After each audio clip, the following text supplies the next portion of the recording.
Маршал. Маршал.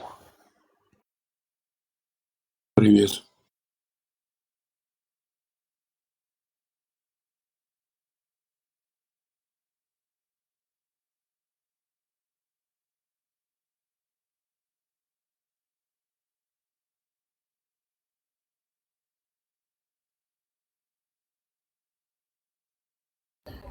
Иншалла, машалла, ислама не будет.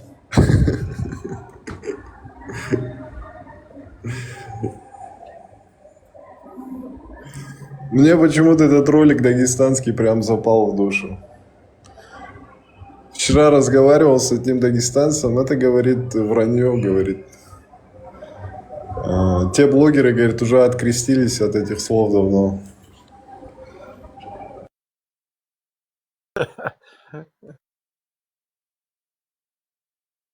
Насчет геев, там, Дагестан. Ну да, то, что столица геев, то, что говорят. Открестились. Ну, может быть, и открестились. Что это меняет? Они прикалывались там, или джин залетел, что?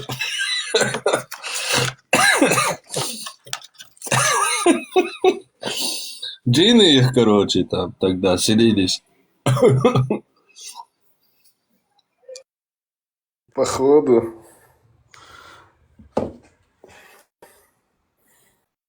Не, никакой логики нету. Я говорю, вот дагестанцы, это не я говорю там, и не другие люди, это дагестанцы, говорю, говорят. И не один, а два.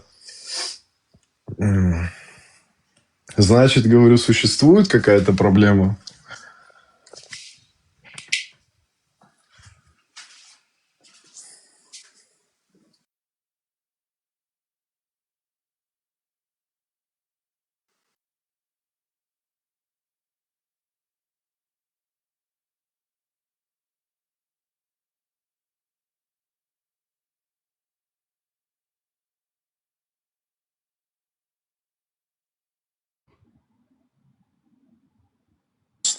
Астафируллах. Ауз биллахи минаш шайтанир раджим. Бисмиллахир рахманир рахим. شرقا دعا بشفلك بيضبها يا الله فلسطين حياة كتاتوك يا الله تيجر جكتد يعني كبزوني كانسر تدعوس باش نسووفن يا الله يا الله حويت بيرو نبت وعوش رجيم وعواسي غضية يا الله رجيم وعوجين وعزويزو وعوي انجل لبنان كتحوط يا بويسن تريت نوش وعوس خان خايتا يا الله تحوط دور دون حتى هو ماشتاتا يا الله نتلواتو يا الله شربت دعواتي تاتوغ هو كيفيشن تكيين هيتو ديمقراطيشتكي خرچيشتي نت حابة اتتون توجيزي وقشمدو قرقر يا الله خوش ايخوش حي اللواتون يا الله كيفيشن ستراح دقشولش مير اللواتون يا الله جناتش مجاهد لواتون يا الله فلسطين ماجدك عداخ الله حيباز حياقتاتو يا الله يا حياخش دعني سلوش درخة جادك يا الله ورد والله هوي خايتاتو ألو دوات سدياتي موحتو وهاتيقل Маршал, будто. هذا مارشال وش المساقة آمنت بالله تي عدولش دات شو دات وش واحد آمنت بالله Аманту Белаги. Шалом тиит. Просто маршал дуэльч. Хала охи. Дел маршал хил эль. حلقة Включение ратун. СМС يا زي حلقة يا الله ينز مارشال السلام عليكم ورحمة الله وبركاته. عليكم السلام ورحمة الله وبركاته. الله У меня رئيس вопрос أيوة. есть. У меня вопрос есть знатокам ислама. الحمد لله الحمد لله брат, я уже 4 года муджаида искал. Ради Аллаха, давай всем кефирам джихад объявим. Просто я нигде не... Я вот уже по твоему приветствию знаю, что ты муджаид. Иншаллах, даже если нас двое, у нас уже джамаат. Если мы на Швамбаль Бимхамбале, как наш брат Тунсо и брат наш ФСБшник Игорь Шмаков, он тоже на Ахле Сунне. Альхамдулилля, иншаллах. У меня вопрос такой, ребят. Мухаммеду, саллаху ассалам, признание, просторвение пришло, когда он находился в пещере, и Джабраил начал его душить со словами «пиши и читай». И так ситуация происходила 3 раза. Ну, это понятно. Потом он Хатиджа прибежал в ужасе «Укрой меня, укрой меня». Теперь вопрос следующий. Уже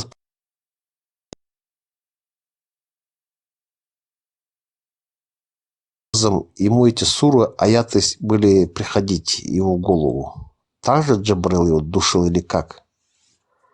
Кто может мне ответить это? Меня вот постоянно вопрос мучает. Хочу получить ответ на этот вопрос.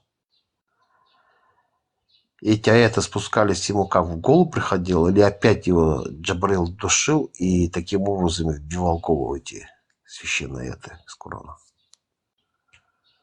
Кто у вас? Там варака какой-то был вроде, но это Прометей лучше знает, он расскажет. Да, Прометей пророк наш, да. Пахармат. Насколько я помню, он обычно как-то типа духовно мог их на сердце не спасать там.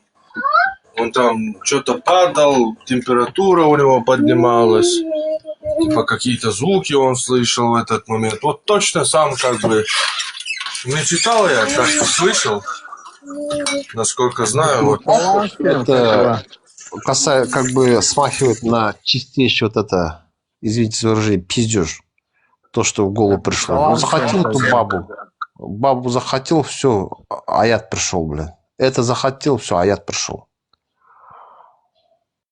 Ну это же как бы... Ну да, так и есть. Так и есть. Даже Айша, малолетняя Айша, наша мать проверена. Микрофон, летел на гаматом.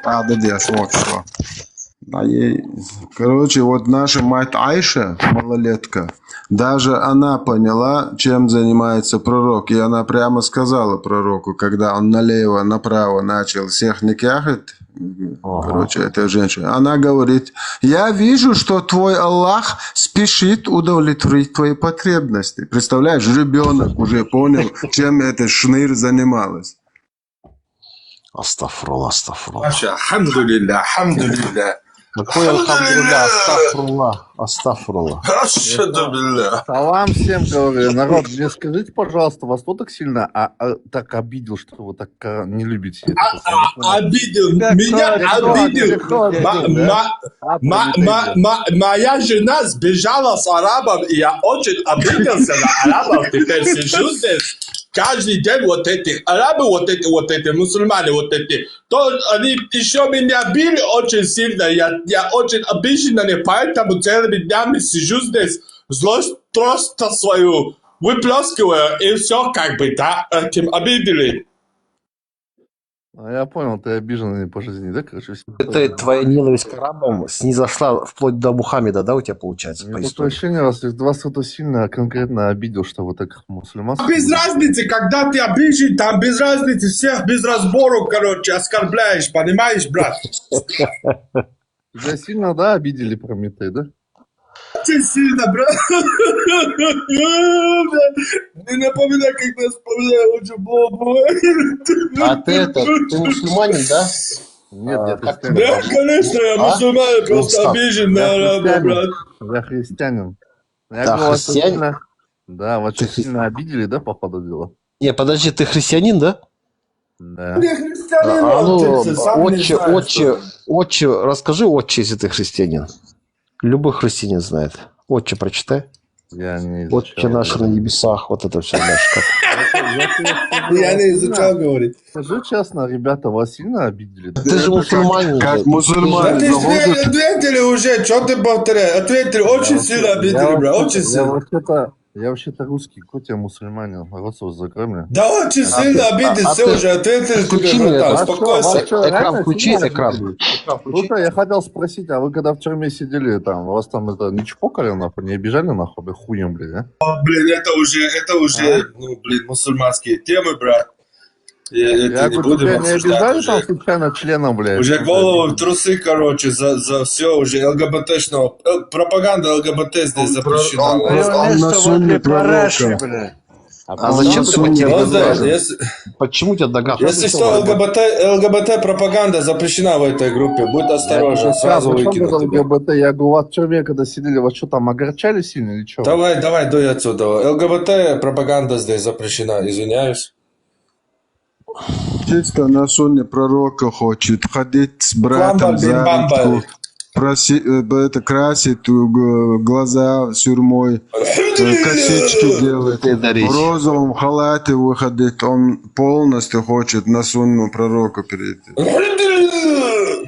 Альхамдулиллах, альхамдулиллах.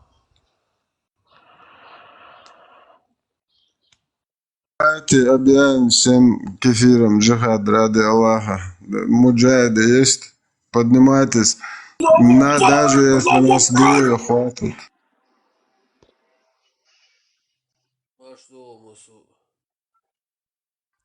Пошло, само дзояко. Видишь, такой вариант, хочется, да, вообще, редко я могу вот так, включаю редко, там, люди вокруг постоянно. Вот АБС тут, вот АБС, там, вот, не чеченцы. Арго, далеко тебя слышно, плохо. Плохо слышно? Как из пещеры, где Мухаммеда, вот этот, Джабраилович топтал. Что говоришь, ведущий, я не понял. Сейчас нормально слышно? Да, тебе нормально, да? Я у нечеченцев, мне интересно было мнение, вот на заставке вопрос, вот, что вы думаете? Почему мигранты, ехавшие от шариата из исламских стран, требуют введения этого шариата в западных странах, так? И куда они побегут после того, как они будут установлены? Ну, я не знаю, на Луну, Марс, я не знаю. Самый прикол тут, знаете в чем? Аллах и пророк от них отказываются, если они бегут туда и просят помощи у кафиров. 5 сура, 51 аят гласит тавсир к нему. Иудеи, христиане друг друга братья, помогают друг другу, а те, которые просят помощи у них, имеют с ними дружелюбные отношения, вы являетесь одними из них. Представляете? Аллах это говорит. Алло, 29. Примите Иисуса, перекреститесь ради Аллаха. Вы уже христиане, вы уже мусульман на белом свете уже не осталось совсем, потому что руководствоваться таутским законом и говорить, что можно судить не по законам Аллаха, а вот этим таутским человеческим. Это неправда, это пиздёж. Это стопроцентный выход из ислама. Всех приветствую. Всех приветствую. Слышь, я хотел спросить носителя аллахского языка. Слушай. За одно матерное слово я выкину. Ну да, то понятно все, блядь. Ну ладно, понятно, что Ребята, вы правы. почему, когда матерное слово вы выкидываете, почему тогда вы сами оскорбляете, маты используете, для вас это норм? Кого оскорбляют? Кто использует мат? Ну вот, смотри, что говоришь, да, например, зная, как мусульмане относятся к своей религии, к Мухаммеду. Да мне вообще по барабану, я и мусульман не оскорбляю. Друг мой, знаешь, я к тебе иду, вот так вот, я тебя стою и начинаю тебя провоцировать, ты мне по рожу дашь, а я пойду за Или напишу, плачу, потому что ты меня бил. Это ситуация той самой, ты провоцируешь нас, зачем? Не понимаете этого Егора, как он не умеет разговаривать. Я не понял, что ты сказал. Я еще раз повторяюсь, будете материться, любое слово. Смотри, друг мой, это то самое, я сейчас к тебе подойду, начинаю вот тебя вот задевать, специально провоцировать. Ты мне дашь Ты сначала должен доказать нам, что ты мусульманин, а не балабол очередной. Подожди секунду. Я не знаю, кому что подошел, кого провоцировал. Если провоцировали, ответь, там, не знаю, как нормально, достойными словами, без мата, все. В этой группе мат запрещен. Одно слово матерное, и я нажимаю кнопку на выход, все. Можно мне по теме прочитать кое-что интересное? Коран, сура Бисмилля. Ан-Ниса, 4.97. Аллах осуждает тех, кто остается среди неверующих, хотя мог совершить хиджру. Разве земля Аллаха не была обширна, чтобы вы могли переселяться на ней? Таким людям угрожает ад. Тут есть хадис. Пророк Мухаммед сказал: «Я отрекаюсь от всякого мусульманина, который поселяется среди многобожников, мушриков». Абу Дауд 26:45. Сахих по Аль-Альбани. Прочитаю 3-й том сборника Абу Дауда, 2645 сахих хадис пророка.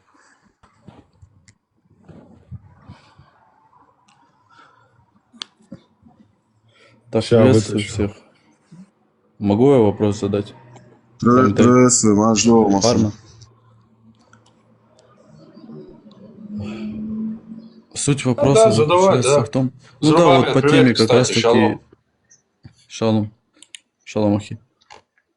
По теме того, что иммигранты из Средней Азии переезжают в Европу, почему эти люди не могут у себя конкретно навести порядок и переезжают в другие страны, допустим, в Европу, которые являются христианскими в основе?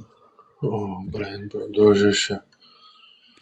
Ну, это У очень нас интересный есть вопрос, я понимаю, что Лубянский, трудный. который вообще к людям Писания вообще не относит. 80% атеистов в Швеции.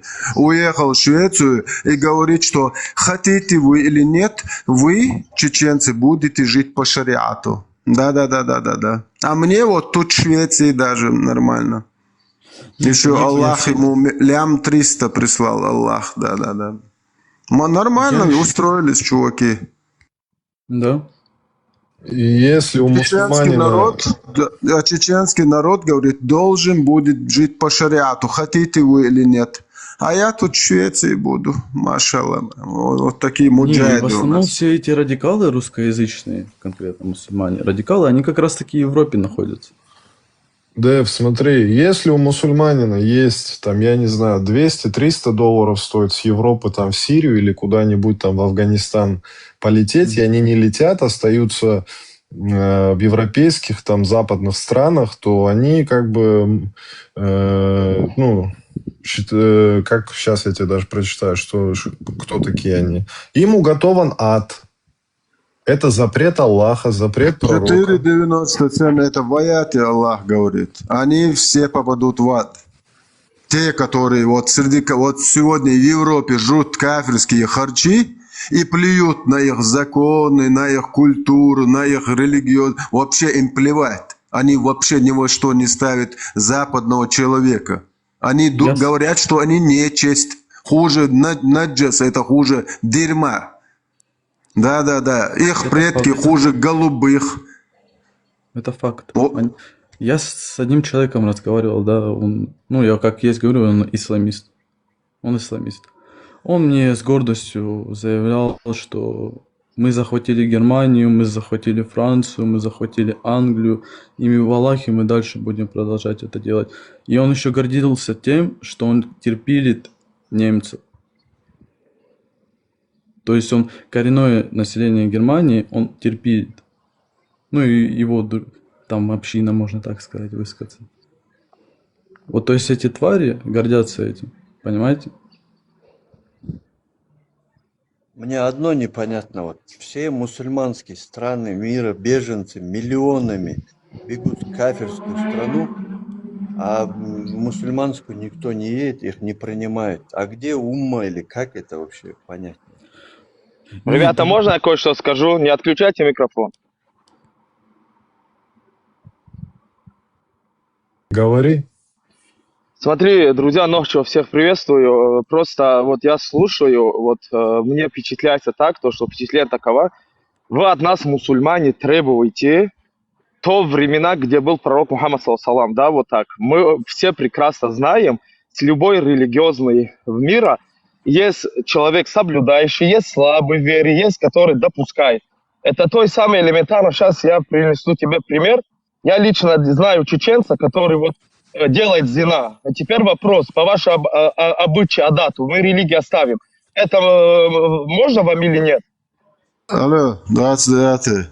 Что такое зина? Это что такое? Прелюбодеяние. Вот идет курит, идет женщина, спит, использует каждый. Хорошо. 4 сура, 24 аята. Не, смотри, друг мой, мы ислам оставим, мы сейчас традиции чеченскими. Подожди. Ты видел когда-нибудь, чтобы чеченец изнасиловал каких-то женщин и говорил, что ему это дозволяет Отец и Творец дела? Ваш Аллах и ваш пророк дозволяли насилие над вообще чужими замужними женщинами. В Тавсире прямо это разъясняется. Какой зина? Какой ты что тут несешь? Ваш пророк дозволял убийство детей и женщин. Осуждаем. 32 плюс Аллах воскресе. 146 глава. Нападение на спящих многобожников. Вследствие чего? Поражение детей и женщин. 3012 сахих хадис. Однажды в Абеле, в Адане, проводящего мимо меня пророка, спросили: «О посланник Аллаха, допустимо ли нападать на спящих многобожников, вследствие чего могут пострадать их дети и женщины? Не будет ли на нас греха?» На что посланник Аллаха ответил: «Они принадлежат к их числу». То есть, как Путин говорил, сортире, отправлять на концерт Кобзона. Да-да-да, это ваш пророк. Ваш пророк был барыгой, который торговал людьми, детьми, женщинами, мужчинами. Да-да, 112 глав продажа рабов. Сахих Бухари, 109 глава, продажа рабов, 2229 хадис. Смотри, ты про зинашку говоришь, а тут ваш пророк про промежности женщин, которые захваченные, говорит. Давай вот сейчас вашего пророка приведем пример в отместку тому, что ты говоришь про одного чеченца, который зинашку делал. Ваш пророк говорит о женщинах, которые захвачены в плен. 2229 Сахих хадис. Однажды мы сидели у пророка и спросили: «О посланник Аллаха, поистине мы захватили пленных и любим богатство. Как ты считаешь, наимудрейший, можно ли извергать семя невлона?» На что посланник Аллаха ответил: «Разве вы делаете это? Вам ничем не повредит, если вы не станете делать этого, ибо поистине всякая душа, которой суждено появиться, непременно появится, вытащил ты из кобуры или нет». Алло, это что такое? Этого чеченца оставь, зинашку он делал. Это кто такой вообще? А? Мы об одном и том же пророке говорим, или у вас другой есть? А? Это кто такой вообще? Это что за мудак? Он микрофон не умеет включать, Вендетта. Да, тут традиционно мир делится на Дар аль-Ислам, земля ислама, где правит шариат, и Дар аль-Харб, земля войны, неверия, где правят кафиры. Хиджра из Дар аль-Харб в Дар аль-Ислам считается обязательной, ваджиб. Обязательной, подчеркиваю. Желательно мустахаб или запрещенный в зависимости от обстоятельств. Так получается, если у тебя есть $200-300, ты обязан, твоя религия как бы тебе говорит, не призывает, а говорит: делай, лети. Не нужно у кафиров жить. Вдумайтесь, какие гарантии говорит, что это Мухаммед говорил? Алло, эти вопросы не к нам. Эти вопросы задавайте в единогласные мнения иджма вашим шейхам, хренейхам, фулейджам, фуфлыжникам, закирам, найкам, адидасам. Вот задавайте эти вопросы Бухари, Муслиму. Эти вопросы мы просто читаем сахих хадисы, которых вы не можете опровергнуть, потому что это выход из религии. Не принимать сахих хадис про Бухари и один аят из Корана — это выход из религии. Я тебе говорю, когда, блядь, чехи ходили в Чечне туда-сюда, блядь, они брали мальчиков и в жопу ебали, потому что, блядь, им надо было, женщин не было. Ты чё, о какой ты, блядь, несёшь? Крыса, блядь. Гнида, ты что там базаришь? Это вообще, это чернь, это откуда вылезает вообще? Животное. Из армии Анубиса, да? Пес смердячий, блядь. вообще о чем несешь? Ты, блядь. Этим сука, занимаются сегодня ваши братья, мусульмане, бачибазисты в блядь, искал, Афганистане. Талибы ночью устраивают дискотеки, туда вот этих мальчиков вызывают, женщин талибов, дома, долбоёб, блядь. закрыл хлеборезку, ублюдок. Хлеборезку закрыл хлеборезку. Этим занимаются сегодня ваши братья муджахиды в Афганистане. Не только в Талибане. Тебя афганцы ебать будут. Инцест. Моя ты мудаки еще. Эти мудаков вообще как тараканы. Вот эти шуаль, это как тараканы размножаются. Это нацист. Это русский нацист, блядь. Да это животное просто. Просто животное.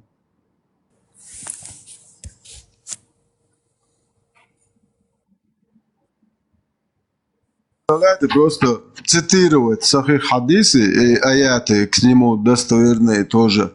Вот эти тафсиры, которые делали великие ученые ислама, в кавычках тоже ученые. Вот это толкование Ибн Касира, я Ибн Касира люблю, потому что он полностью передает всю картину происходящего событий в 7 веке. Чем Аллах, чем пророк, занимались в эти времена. Я сейчас тут... Виндета, подожди, дай сказать. Здравствуйте всем, во-первых. Я сейчас общалась с одним мусульманином. Он сказал такую теорию, что все хадисы, которые перевели на русский язык, что они перевели их с ложью. Как можно этот аргумент ответить? Он правильно говорит, потому что вот эти словечки, русские словечки, вообще древние такие, горох, это мамонтовские слова там есть, вот эти десницы, оскопить себя, совокупиться. Нужно было как с английского. Вот если ты переводишь это с английского, там прямо говорится, как нужно слова, которые вот сегодня нужно использовать. Это что значит? Вот 90% чеченцев не знают, что значит оскопить себя. Десницы, совокупиться. Понимаешь, это вообще даже русские забыли сами эти слова. Он правильно говорит, что на русский это неправильно перевели. Нужно было прям, вот как есть, говорит. Он имеет в виду, что та информация, которая там есть, это все неправильно перевели. А хадисы написаны на арабском языке, и что пророк много кому резал голову. Давайте тогда на экран любой хадис, любой аят выведем на экран и переведем его на тот язык, который... Вендетта, ты забыл... Да, Вендетта, ты забыл слово с Айшей, консумация еще. Да, консумации, да, это что вообще? А прямо в английском говорится, он с ней, вот этот контакт вошел, контакт наш пророк, прямо там слово употребляется. Консультировался, да? Да. Консультацию провел с Айшей. Да, я бы хотел на хутбе добавить про маты от мусульман. Хадис от Абдуллаха ибн Масуда: мумин верующий не является поносителем оскорбляющим, не проклинает много, не является распутным и не использует сквернословие. Тирмизи 1977, Сахих по Аль-Альбани. Пророк сказал, другой хадис, пророк сказал, что среди обитателей ада те, кто привык к оскорблениям и сквернословию. Вот ни во что не ставит ни пророка, ни Аллаха. Вот аят даже есть в Коране, сквернословие. Аллах сам говорит, что он этих мудаков будет на 70 лет отдалять от своего борделя. На русский язык какую-либо книгу. Хорошо. Люди пишут по-разному и переводят по-разному. Вплоть до Корана. Так что... Я в последнее время перестал дискуссировать. Понял ты, за кого говоришь? Какой твой друг, теперь понятно мне? Тогда бедуинам предъявы все. Причем тут мы? Бедуинам предъявляйте.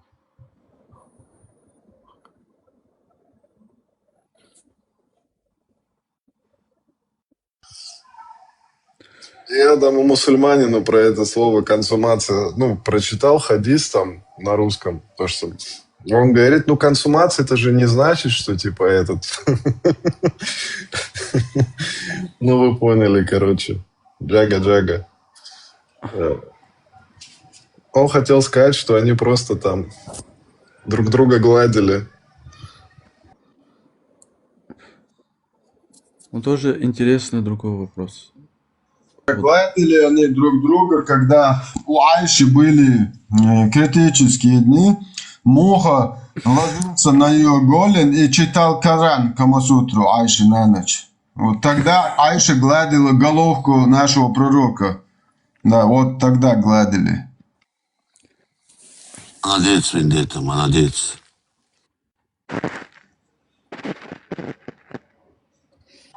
Может, не муха, а мухомор. Споры пускал там. Не, наилучший из людей. Вот так бы я назвала. Вендетта, ты мотор продал, который был читает. Бабай, ты на меня обиделся, что ли? Понедельник будем собирать, иншалла. Аль-Бурака. Вторую жизнь дадим Аль-Бураку.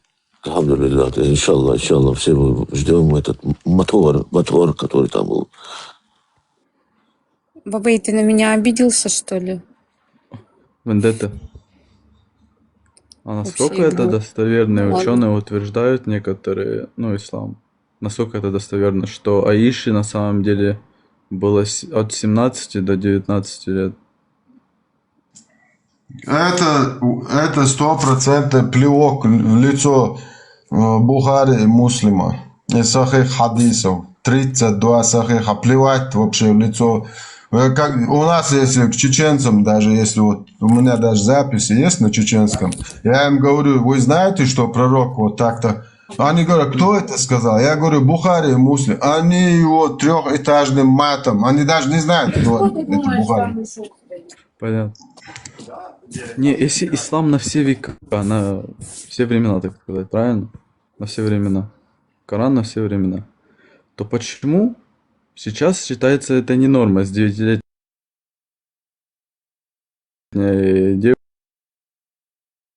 девочкой, там, джаги-джаги.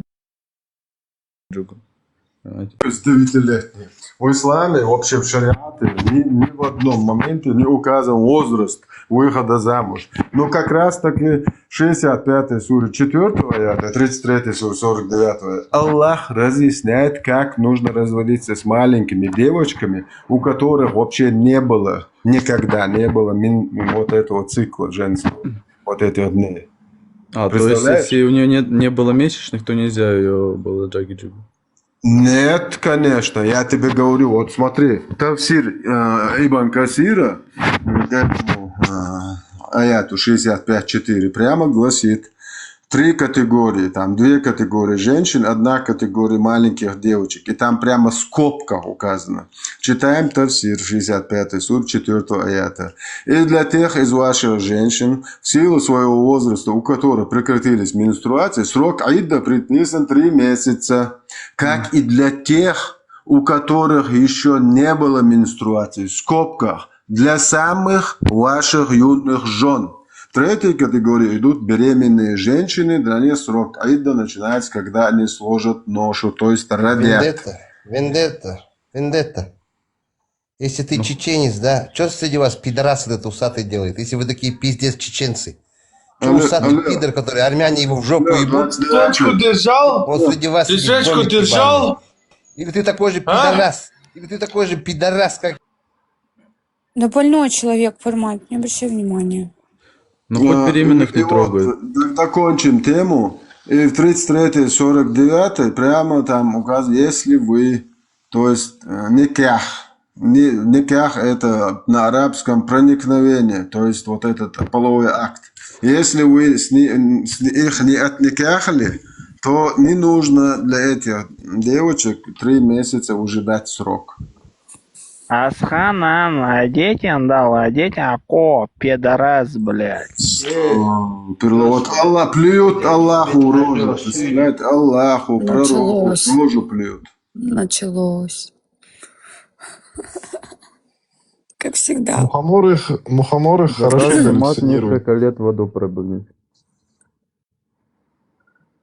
почему Путин указ не сделал закрыть все двери вдоль дома, короче? Почему они открыто оставляют двери? Ну, он просто Коран начал целовать. Ты что, не видел? Можно задать вопрос про Матея? Задавай. Хармат, вы можете сказать, вот, по-моему, в Коране, кажется, есть такой момент, что если некоторые есть сомнения, то можно обращаться напрямую к Богу. Есть ли такое вообще вот, понимание вот среди... Что? Не понял, еще раз. Не понял. В Коране, по-моему, есть такое выражение, что если есть какие-то сомнения или еще что-то, нужно обращаться напрямую к Богу. А вопрос в Нет, чем? нужно обращаться. Напрямую к Богу, Нужно без обращаться. посредников. Нет, нужно обращаться к христианам и иудеям. Есть такой аят в Коране.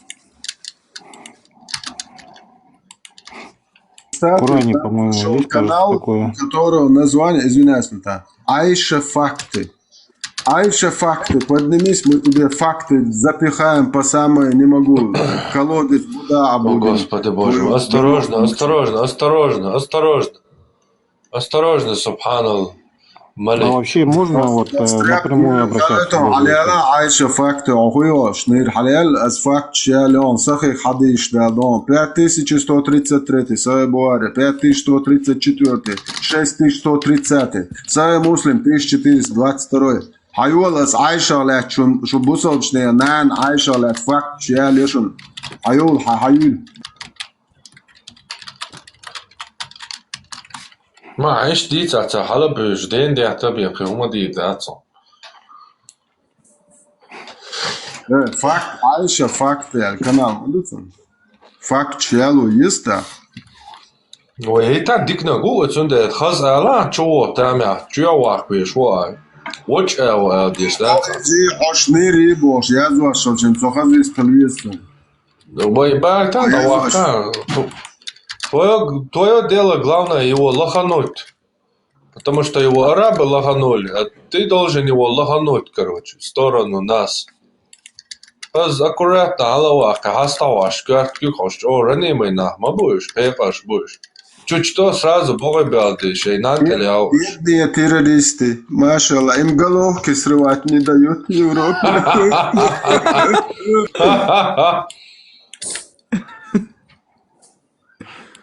Хармат, я вот хотел бы узнать, вот есть ли такое понятие прямое обращение к Богу? Нету. И можешь обращаться прямо к Богу, там, молиться и так далее. Вообще вопрос не понимаю твой. Угу, ясно. Так. Ну черному по белому написано. Молиться и все. Черному по белому по теме говорю. У них написано в их же книге, что если у тебя есть $200-300, ты можешь полететь. Ты обязан, точнее, полететь как бы в Афганистан, Ирак, там, Сирию, там.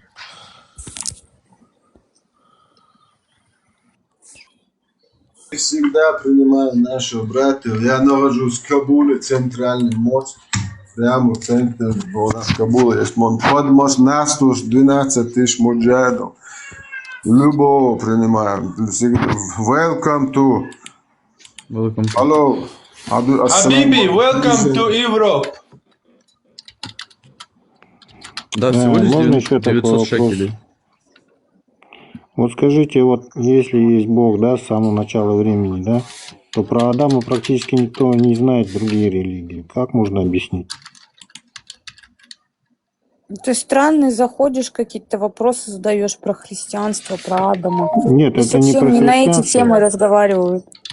Это не про христианство, это про все другие религии. Вообще в чеченском обществе, вообще в цивилизованном обществе говорить, что мы от Адама и Евы, это вообще, это стыд и позор. Это мы дети инцеста, что ли, да, получается? Это несерьезно вообще. Нет, да. Вот картинка по центру, тема актуальная на сегодня. Всем спасибо. Ля-ля-ля. Эхо добавьте, эхо.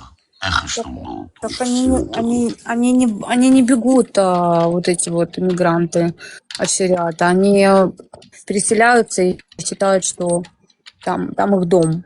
Но они не могут у себя навести порядок. А вот они увидели, что европейцы слабенькие. Ну, они так думают. Они Не, так ну думают, вот что они все слабенькие. же, И пытаются все же их на самом закошмарить. деле, все же на самом деле просто, вот, например, у меня в республике там 70 штук там этих вахабни поймали, которые там что-то планировали делать. Все же просто, как бы, билеты продаются. Вон, например, рядом с моей республикой есть Минводы. Как бы, пожалуйста, хочешь в Ливан, хочешь там, я не знаю, там, в Сирию, Ирак, там, Афганистан. Вы же как бы хотите без того, там, чтобы все было там по всем канонам. Дорога открыта. Я думаю, сейчас 20 тысяч рублей как бы в России, к примеру, найти вообще не проблема. Думаю, даже кредит взять будет халяль там в этом случае. Да никуда они не уедут. Они приехали на готовое и все это к своим рукам прибирают. Они Я наглые. даже пример Вы приведу. пытаетесь на совесть им играть. Они наглые. Они никто не уедут. Они будут еще диктовать свои позиции, пока им не сделают там Холокост. Вот смотрите, ну, Хубал, я уже говорил. Вообще, Добрый. мусульмане не уважают, уважают только язык силы. Вообще, на другом языке, это если ты нормально пытаешься им объяснить, они вообще тебя вообще считают каким-то опущенным таким существом, вообще высоко голову поднимают, вообще смотрят на тебя, как на какого-то шныря. Но когда ты с ними разговариваешь как нужно, как вот ты ставишь их туда, где их место, вот тогда милые, добрые человечки.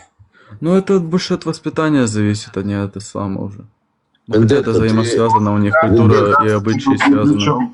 Воспитание. Бендетта, брат. Ислам уничтожает любое воспитание. Вообще, в каком бы народе этот человек не вырос, ислам из него делает полную, расчехляет, расчеловечивает. Расчеловечивает, правильно. Ну, все Скажи, обычаи, Бендетта, культуры в Средней Азии буквально связаны с исламом. Дэйв, вот смотри, они обвиняют, вот что на Кавказе, все мусульмане, они практически идентичная, вот это у них есть темка, что они обвиняют, что вот виноваты кафиры, муртады, и все остальные, как бы, то, что они не дают им развиваться, там, делать свои намазы, там, худбы, там, и все остальное. Пожалуйста, я же говорю, 20 тысяч рублей, и дорога открыта. Вы можете там халяльный бизнес вести, развиваться, там, халяльных ученых, там, которые верблюжью мочу там изучают. Да, халяльную верблюжью мочу, там, халяльную муху, которая там крылышки там превращает в лечебную или что. Ты знаешь, что эти бедуины, которые там вот эти вот построили, эти небоскребы все там в этих странах, они приглашают туда, когда людей, типа welcome там to Saudi Arabia, welcome to Dubai, welcome to Bahrain. Они куда их принимают, вы думаете, показывают свою национальную культуру, вот это Трампа, это все. Они в эти палатки, понимаешь, вот это костер, и руками, как вот этот кушает, короче, собственного казана, вот это вот они руками гребут и показывают свою культуру, которую вот они вот, все, что у них есть, это в этой палатке, в одной. И больше ничего у них нету, понимаешь, вот это вот их культура. Они вот это именно руками, они ходили там, потирались, понимаешь, все делали, и потом свали туда же вот этими руками все это кушали еще в общий котел. Это дикие люди. Я же говорю, Бабел, там камней много в Сирии, там в Ираке. Можно сразу там загружать себе во двор КАМАЗами. И туалетная бумага, ничего не нужно, кафирская как бы, там, китайская. Вендетта Запад, блядь. Вендетта придумал сейчас вот этот мотор и втулку такую, которая чистит такая. Вот он сейчас со втулкой такой вот. Мотор такой вот. Он чистит, который задний проход. Всех приветствую. Можно я на минуточку? Я спущусь. Я просто хотела новости рассказать, что сегодня прочла в новостях, что в Бельгии произошла потасовка в мечети, в турецкой мечети, что имам порезал ножом человека. Пока особых таких новостей нету, за что и почему, но я, если досконально переводить на русский, он сказал, что при нем был ножик, которым чистить картофель. Как бы я не знаю, как правильно это перевести, но, в общем, суть в том, что он порезал человека, но в чем была причина, неизвестно. Это было в турецкой мечети в Бельгии. Так что они уже, видимо, начинают сами себя. Это какой-то картофельный имам. Это от Лукашенко. Нет, просто есть такое выражение ардапылмеша. Ардапылмеша это означает как бы картофельный нож, но, видимо, маленький, может быть, по-нашему это будет такой, как вот у нас носят мужчины тоже такие маленькие ножики там для чего-то. Гладишок. Да, я просто не знаю, как он, я просто не знаю, как на русском это будет, я извиняюсь. Именно им вот лицо резают, они лицо режут именно. Ну вот он, в общем, сказал, что у имам, это имам, турецкий имам, получается, в турецкой мечети, он сказал, что он имел при себе этот ножик для того, чтобы защититься. Ну, суть как бы, странная, защититься от кого, и вот получается, как бы сейчас нету новостей таких, почему и как произошло это, но вот сегодня новость у нас такая прогремела. Мы догадываемся, это что-то все равно, раз с картошкой связано, это что-то с Белоруссией тоже, наверное, этим картофельным фюрером отдает просто. Подождите, я тоже с Беларуси, как бы, я родом с Беларуси, поэтому, как бы, мы тут ни при чем. Я даже не напрягался додуматься до этого, потому что если там был картофельный нож, то там обязательно все связано с картофельным фюрером, и что ты с Беларуси, и ты с Беларуси тоже. Нет, но я вам перевела, потому что на нидерландском языке есть такое выражение «ардапылмеша». И если переводить на русский, вот я просто досконально перевела на русский, это означает как бы нож для картофеля.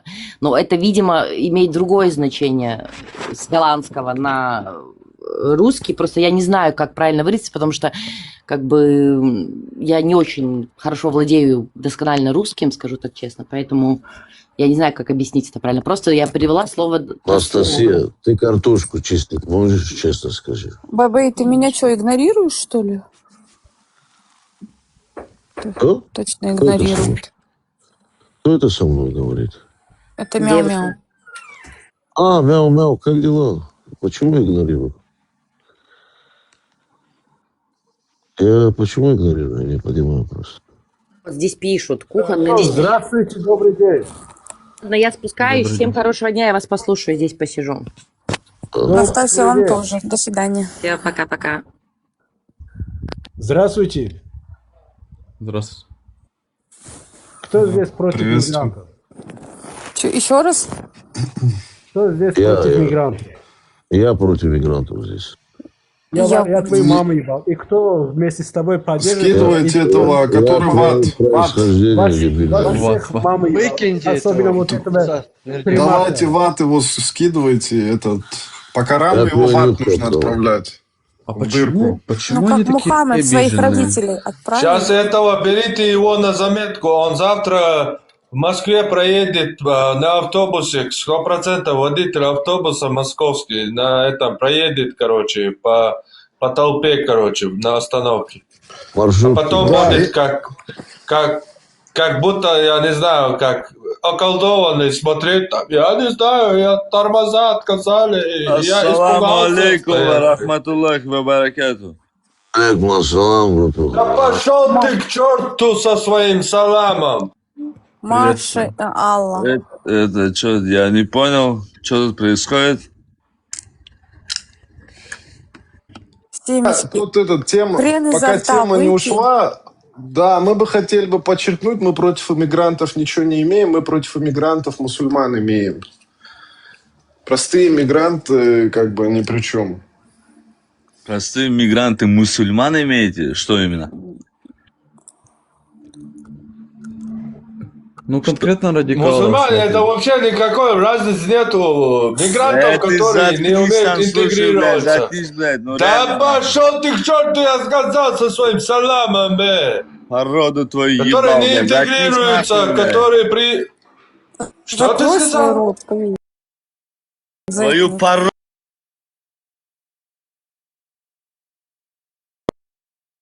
Локтей, блядь. Серьезно? Через ноздри тебя Нормально. вытащу. Чепушила, блядь, Чертила ебаная. ты! Чертила ты! Давай пошел отсюда! Ты без мата умеешь говорить вообще? Ты В дырку гандон, скиньте блядь, его. начал сразу Да как выебывать. мужчина можешь говорить, не петушиться в ТикТоке, блин? Петушица твоя порода ебаная, Блин, что понял? сказал бы я тебя, насадил бы я, говорю, Да на бутылку. хуй бы Ты что, ты не сосал, слышишь, бля, блин? в лицо, блядь, дебил Да лицо! конченый, бля. Ты- Он Извини, ты портит голубой, трансляцию. тогда я не могу Это, брать, с- извини, это ты Ладно, голубой. не Тут трать на него подождите, нервы. подождите это секунду, Сули, пожалуйста. Сули, это Тут Сули. запрещена, тут запрещена ЛГБТ пропаганда, так что я вынужден тебя свести, извини. По Формат, не акценту это, обращай 50 это внимания килограмм Сули, на это ярости. Сули был, долбоебов. дагестанский был один там, махачкалинский чертик, короче. Почему они такие обиженные все? Просто я вчера тебе на эфире сказала, Бабай, Брат, я они тебе... не обиженный я. Моя жена сбежала с арабом. Теперь я обиженный сижу. На арабов, короче, газуй. Ой, что там только не говорили про это, формат. Я уже не знаю, что придумать и выдумывать. Я Бабай, думаю, бабай. тут даже, знаете, да, я думаю, тут даже проблема как Хубал, дай таковая, мне вот когда сказать. Кто Вендетту Да, окей, убрал с окей. этого канала, Вендетту, кто его убрал, я того нюх топтал. Никто не убирал. Фух. Бабай, Ну, просто говоришь, я вчера, когда Бедуинам ничего не говорят, блядь. Я когда Ходят сказала, здесь, что как ты цыгане. болтаешь много, ты это ушел с эфира, и я подумала, что ты обиделся. Вчера. Сидит, прикинь, руку поднял, сидит он опять. Я никогда ничего не ЛГБТ-пропаганда обижаюсь. запрещена, иди отсюда. Вот. Ну, у него, Мне видишь, почему-то, формат, у него да. «З» написано на нике, он вообще зетник какой-то. У него нет мозгов абсолютно. Мне, Тогда, да, если мне, зетник, обратите на зетника внимание. Это пятая колонна у вас в тылу образовывается ЛГБТ-шного плана. Формат. Да не, ты обиженный сидеть должен, да. Тебя жена сбежала с Да, арабом. да.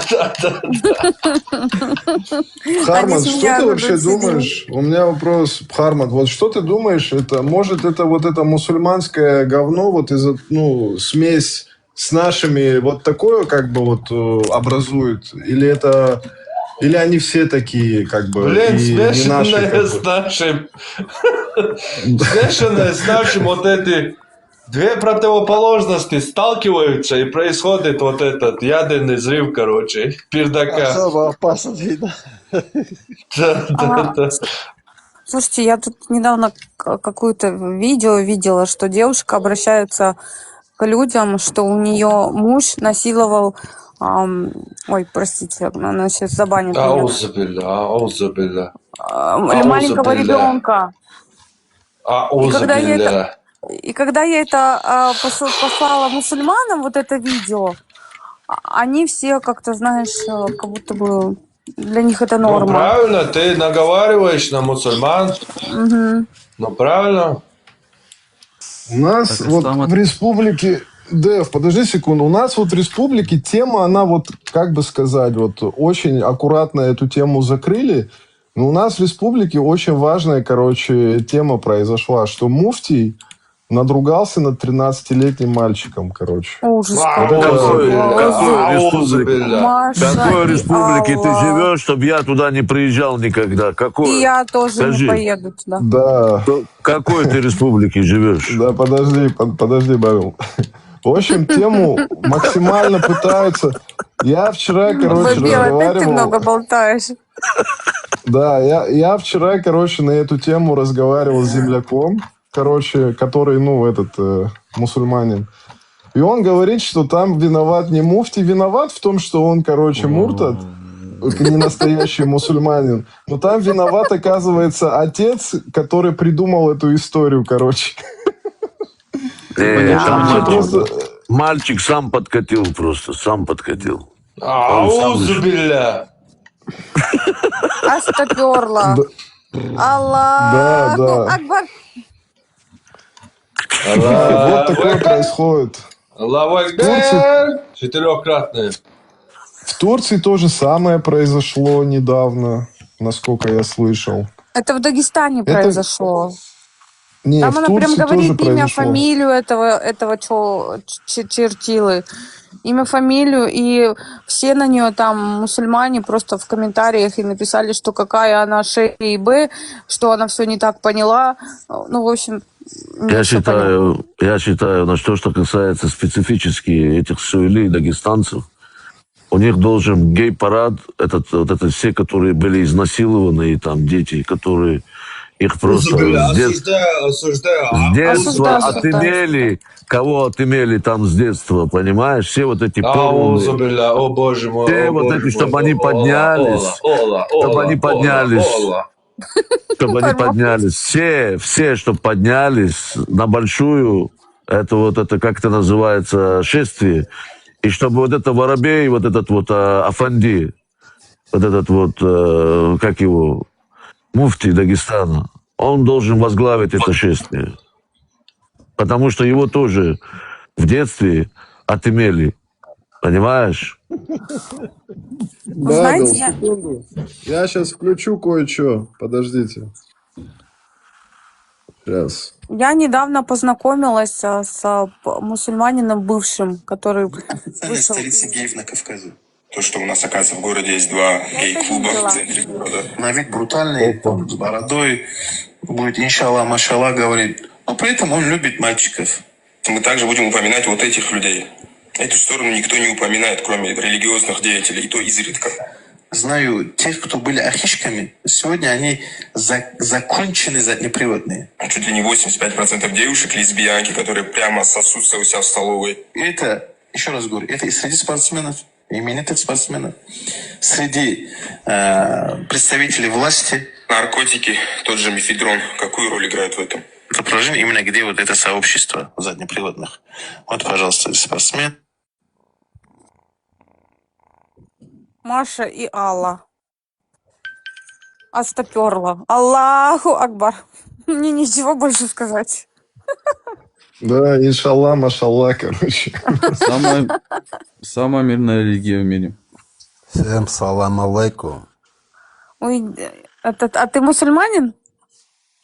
Иншаллах, да. Я наполовину мусульман, наполовину еврей. Да, ты не мусульманин, поднимайся, мусульман, поднимаются, и все, окошки закрывайте вы. Можно куфары. Можно задам? Надоели уже, устал от куфара. Вот Барс, настоящий мусульман, поднимет сейчас, иншаллах, он красоту исляма покажет. Вопрос. Ты Мне мусульманин? задавай вопрос, я главный имам сегодня. Мне задавай вопрос. Ты не мусульманин? Интересный. Ты мусульманин. Услышь молитвы, дай нам жить. Нам надо учить, чтобы мстить. Раньше Нам равных было нет. видео, где кошки типа не наступают на Коран. Было, есть и будут. Снять? Да. Есть, еще знамение Аллаха, все. Что тут еще? И это истина, чтобы ты знал. Кошки на Коран никогда не наступают. А кто там есть сомневающийся? Я не понял. Они типа брезгуют или что? Потому что кошка на говно не наступает. Бабей, ты опять много болтаешь. Тут только два варианта. Тут Ты много болтаешь. Тут два варианта. Давайте, мусульмане. Либо Все варик вопросы Бабила, нет. Либо другой вариант, этот в обход там этим валерьянкой там налили, чтобы он в обход там гулял. Я сегодня у Ногча на эфире сидела, он меня назвал главным имамом. Все, я сегодня главный имам. Все вопросы задавайте мне, мусульмане. Вот. Аузу бля. Женщина не может повторять. Женщина, шайтан. Ты что, вообще с ума сошла, что ли? Я не видел, воистину говорю вам, я не видел ни одно существо, которое могло бы столь благоразумного мужчину вести в заблуждение, кроме женщин. Арман, мой хадис ты почему вчера не докончил? Аузу билля, ты будешь вечно гореть. Ты вообще что наделал, а? Аузу билля. Я еще не отошел от этого до сих пор, блин. Нет, тебе не разрешаю. Женщина, сказал пророк, женщина, это полоумное существо. Женщина должна сидеть дома. Ну, я так не играю. Все. Это не мои проблемы. Аллах сказал, посланник Аллах сказал, все. Это не мои проблемы. Все претензии к посланнику Аллаха. Альхамдулилля. Маша и Алла, окей. Такие у них профессиональные, ты не знаешь, у мусульманок есть отравительницы, вот эти черные вдовы, которые своих мужей убивают. Черные вдовы. Вы даже не знаете. У них это самое распространенное, это когда жена убивает мужа. Это самое распространенное убийство. А вы знаете, во что всех странах. Бабай, а ты знаешь, что в животном мире самка осьминога, она душит, О, когда Господи, сношает? началось. Сейчас еврей и женщина сидят и хотят нас, мусульман, в заблуждение вести. Началось. Ага. Мы же такие глупые сейчас, поверим вам. Да. Наш посланник Аллаха, саллаллаху алейхи вассалям, нас предупредил о вас. Не получится у вас. Альхамдулилля. Я бы на место Мухаммеда не доверял бы никому, кто мне наливает суп. Понимаешь, как говорит Сосветлинский, у них есть такая черта, тукия называется, говорит. Сосветлинский в психбольнице это рассказывает врачам.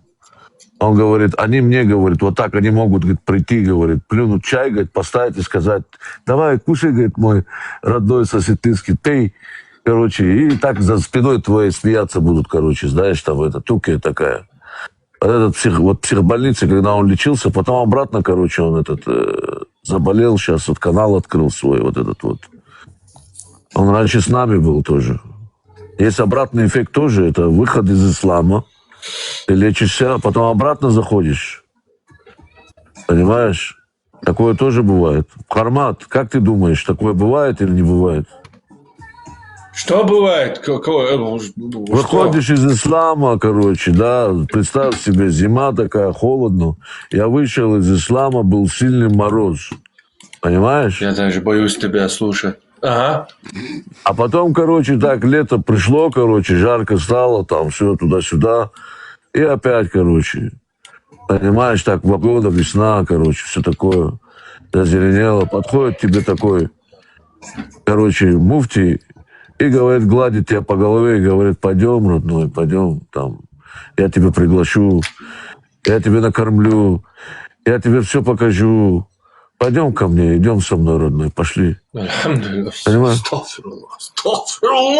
Очень будет так, знаешь, настойчиво, нежно так обнимать, говорить, пойдем.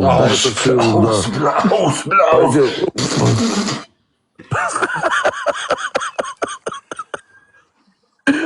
Вот Ой, опять ты много болтаешь. Вот так Сосветлинского вот так сделали. Вот он вернулся. Но ему же не 13 лет. Альберт, он через 4 года родился. Альберт. Не, он когда маленький был, он вышел из ислама сразу. Вот эта психическая больница, вот это он был маленький еще, который видел. Мать его 4 года носила в утробе? Нет, у Сосветлинского 7 лет, как слоника носили его, короче, 7 лет.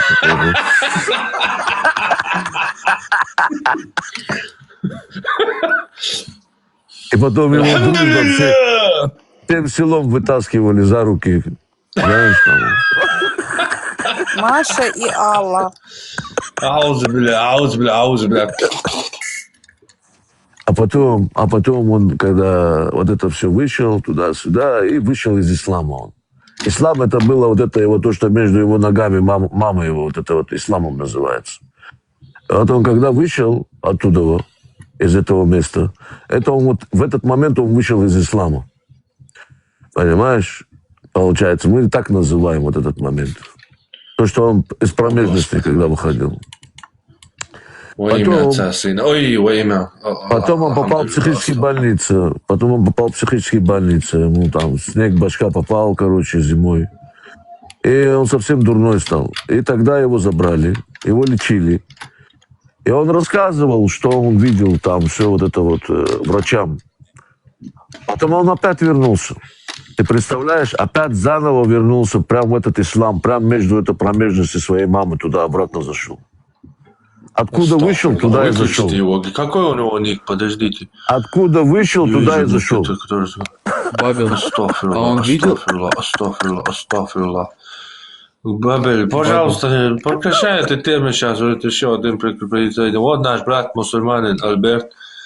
Субханаллах. Нормально. Что половец сказал? Сокия чамаца там. Палюш сацна хорхочуа. Ты что, Кто вендетту спустил, я того нюх топтал. Кого не поднимешь на чеченском разговаривающий? Все пидоры, блин. Извините, сейчас. Сейчас спущу его. Кадиров, я тебя ради Аллаха прошу. Ради Аллаха, Кадиров, в Грозном сделай один гей-клуб тоже. Вот видишь, дагестанцам завидуют. Заходят сюда и на нас свою эту агрессию ЛГБТшную выливают. Пожалуйста, сделаем один гей-клуб в Грозном против центральной мечети. Останови своих пидоров, Кадиров. Отводи ребят, пожалуйста, ради Аллаха. Я Кадырову нюх топтали. Не, ну это уже распространено. Допустим, даже в Германии есть ЛГБТ-мечети. Не, мечеть не надо, просто гей-клуб против центральной мечети в Грозном. И пусть все эти пидоры там друг друга удовлетворяют и успокаиваются. А то сюда залетают, да еще и на чеченском разговаривают. Им же тяжело. Им же тяжело, будучи пидорами, притворяться чеченцами. Им же тяжело. Вот я человек, мне их жалко очень. Я их понимаю, мне жалко их. Им тяжело притворяться. Иншаллах.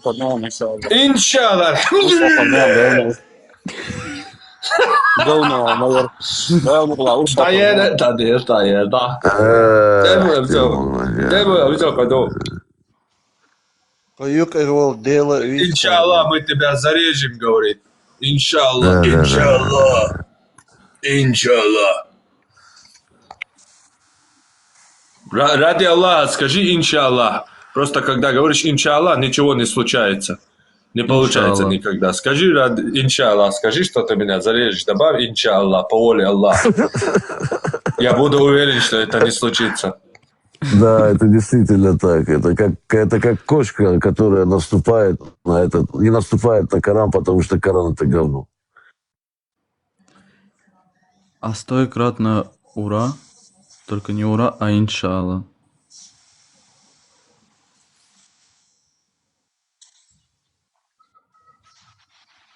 Многие хотят нас убить, и чем больше они этого хотят, тем больше они больше, чем хотят убить, хотят с нами переспать. Приближают тот Может, час, это любовь, когда... а не ненависть, как мы думаем. Ну, это скорее есть такая теория. Может, это неконтролируемая любовь к нам? Такая любовь нам не нужна. Это подальше от такой любви надо быть. Они латентные, просто не могут это Понятно, признать. мы же знаем, как их вылечить от этого.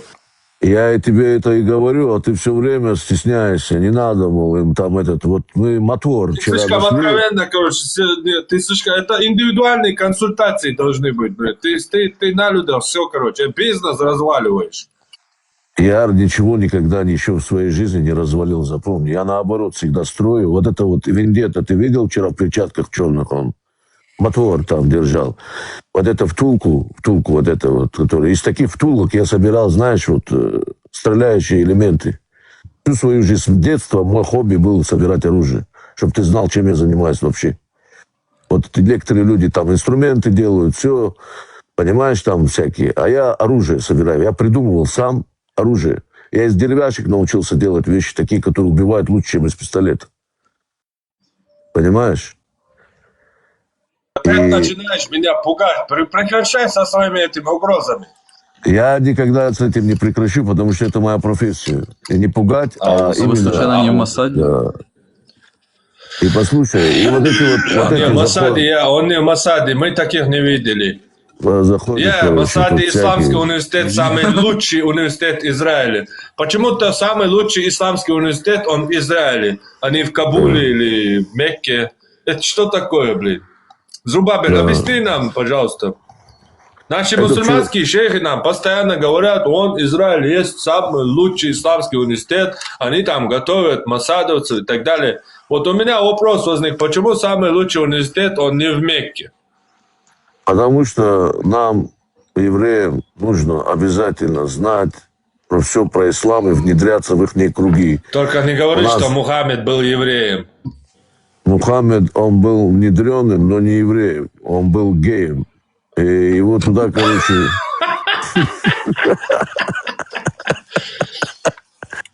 Аузу, бля. Куда не посмотришь, везде гей. Как же задолбало это. Не, его ЛГБТ внедрили туда, вот это вот, чтобы специально... Да. Вот это если ЛГБТ, это легионы ЛГБТ, понимаешь? Легионы говнюков, бандитов и тварей, короче, слышишь? Вот это они захватили вот эту всю Европу сейчас. Это они типа пришли бороться с ЛГБТ, которые ходили там в розовых трусиках. Вот эти такие, которые там с ошейниками на них там, это как их называли, вот это вот, которые одевали. Ошейники всякие там, зайчьи ушки. Блин, как их звали, черт побери, блин. И вот это вот, они пришли сейчас, они говорят, вы неправильные ЛГБТ, вот мы правильные, говорят, ЛГБТ. Да, правильно, да. Так и надо. Но пока они выигрывают, подожди. Пока они выигрывают, получается. Мы жестко ебем, они говорят. А вы... Астафирулла, я сейчас тебя все, хватит, все, забаню сейчас. На 1000 лет, все, бан, все. Все, так, что там еще был? Босс, маршал. Мады, моги, меги, ардахар, сахар, да. Я вам сейчас очень крутой ролик включу. О чем Смотрите, тема пожалуйста. сегодня? О чем тема?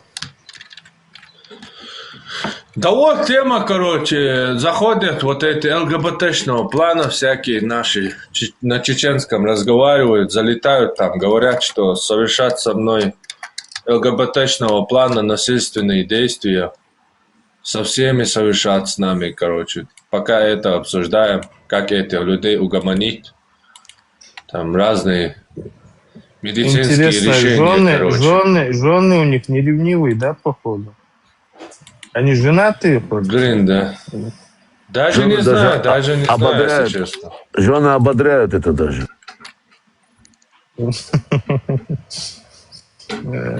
Я вообще не понимаю, блин. Я не могу понять это. Как может такое? Я листаю говорит ТикТок, мужчина. тут слушаю, тут, там, короче. Честно скажу, не знаю, что с людьми происходит. Вообще слов нету. Просто жить, развиваться для себя, для своей семьи. Вот. Было же раньше такое понятие жить достойно для себя и умереть достойно, да, вот это уже походу не работает, эта тема, да. Брат, на 45 секунд тормози, пожалуйста, сейчас.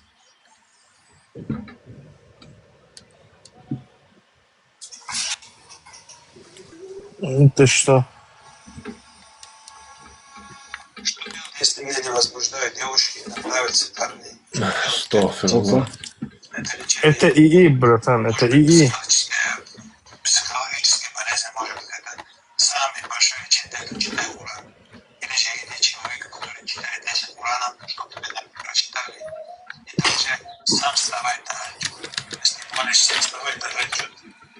Падай. Земной поклон вниз и проси Аллах Субхану, чтобы избавил от этой болезни. Чтобы тебя истечал Аллах Субхану, иншаллах, ты вылечишься. Не, это не ИИ, я давно слышал. Давно, это старое видео вообще. Да, на тахаджуд надо вставать, чтобы вылечиться, короче. Костецкий никогда не врет, да, Пармат? Правду говорит всегда. Никогда не врет, он всегда отвечает строго по исламу. Молодец, я его уважаю за это. Вот и Совершенно арабы тоже верно. ничего против не имеют, говорят, да. А вот наши кавказцы что-то не пойму, это начинают. Не, просто знаете, что происходит вообще? Вот я, допустим, вот смотрите, любые другие нации, да, вот, ну, вот возьмем любую нацию, да, они сидят там, разговаривают, веселятся там, Да, о жизни да, говорят, да. Именно Уэйн Хукула, Согласен. Уэйн Маджо, Волши, что это за болезнь такая вообще? Что с нами случилось? Делда Царасуна. Доквали на Астун, но я не нашел никакого ответа. Годами и на Астун, вообще любой нация, он цан нация, говорят, наш сан, вообще телял, ши, вообще цабия, ши, что и сан цадия, вообще нас, он гина, ба. Я вообще тяхую шварце буду. Цит-энду, чем дает царец. Эмилоли, it's and that's Я говорю, в крови делают это, наверное. It's and дочь, боys, вообще имбала нету. It's and дочь, ногти уйти, банан, хулилцон. Это вообще человек, который развивается, он никогда не будет сидеть среди It's and ногти, вахи, она никогда в жизни осулится бьются у нас, сулишах бяжнашься бьются у нас. Захулинан, казаш хулилцон ли, украин хулилцон ли, нем хулилцон. Никогда он не будет сидеть среди чеченцев и обсуждать вот это чушь, да, на самом-то деле. Он будет развиваться, где-то работать, чего-то добиваться. It's and that's all. Генисса, Олаш, Саджим. Какой It's бухуш, эрбол, я понял, что ты говоришь. Я тебе не это имею. Я говорю, ногти. Как может прийти и говорить там, предъявлять что-то конкретно? Дена, нана, ногтючон, из-за какой-то вот это религии. Скажи, я тебе про это имею в виду? Все, я с религией цель примерно. Я просто сидел там, батлился. Я вообще других говорю, вот эти, которые залетают всякие. Не нанди, башпас. Ну, мне кажется, это просто... Я просто сенхиток бахас утверждать, и что умственно чуть-чуть отсталые люди, они больше ничего не умеют и делают то, что они умеют. Да? Мне так кажется, я не утверждаю, но мне так кажется, саму, да, если таких 99%, то что тогда делать нам? Ну, таких людей, если их родители не воспитали, надо каким-то законом с ними, надо их воспитывать, надо как-то, вот, допустим, в европейских странах таких беспредельщиков... Нохчуло, если мы его туда вернем, вот тогда будет нормально им все, весело им покажется. Да.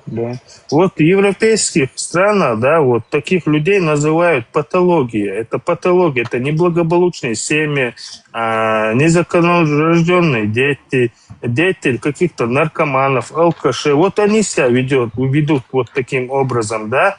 Но они ведут среди своего круга, они как бы среди нормальных людей так не ведут.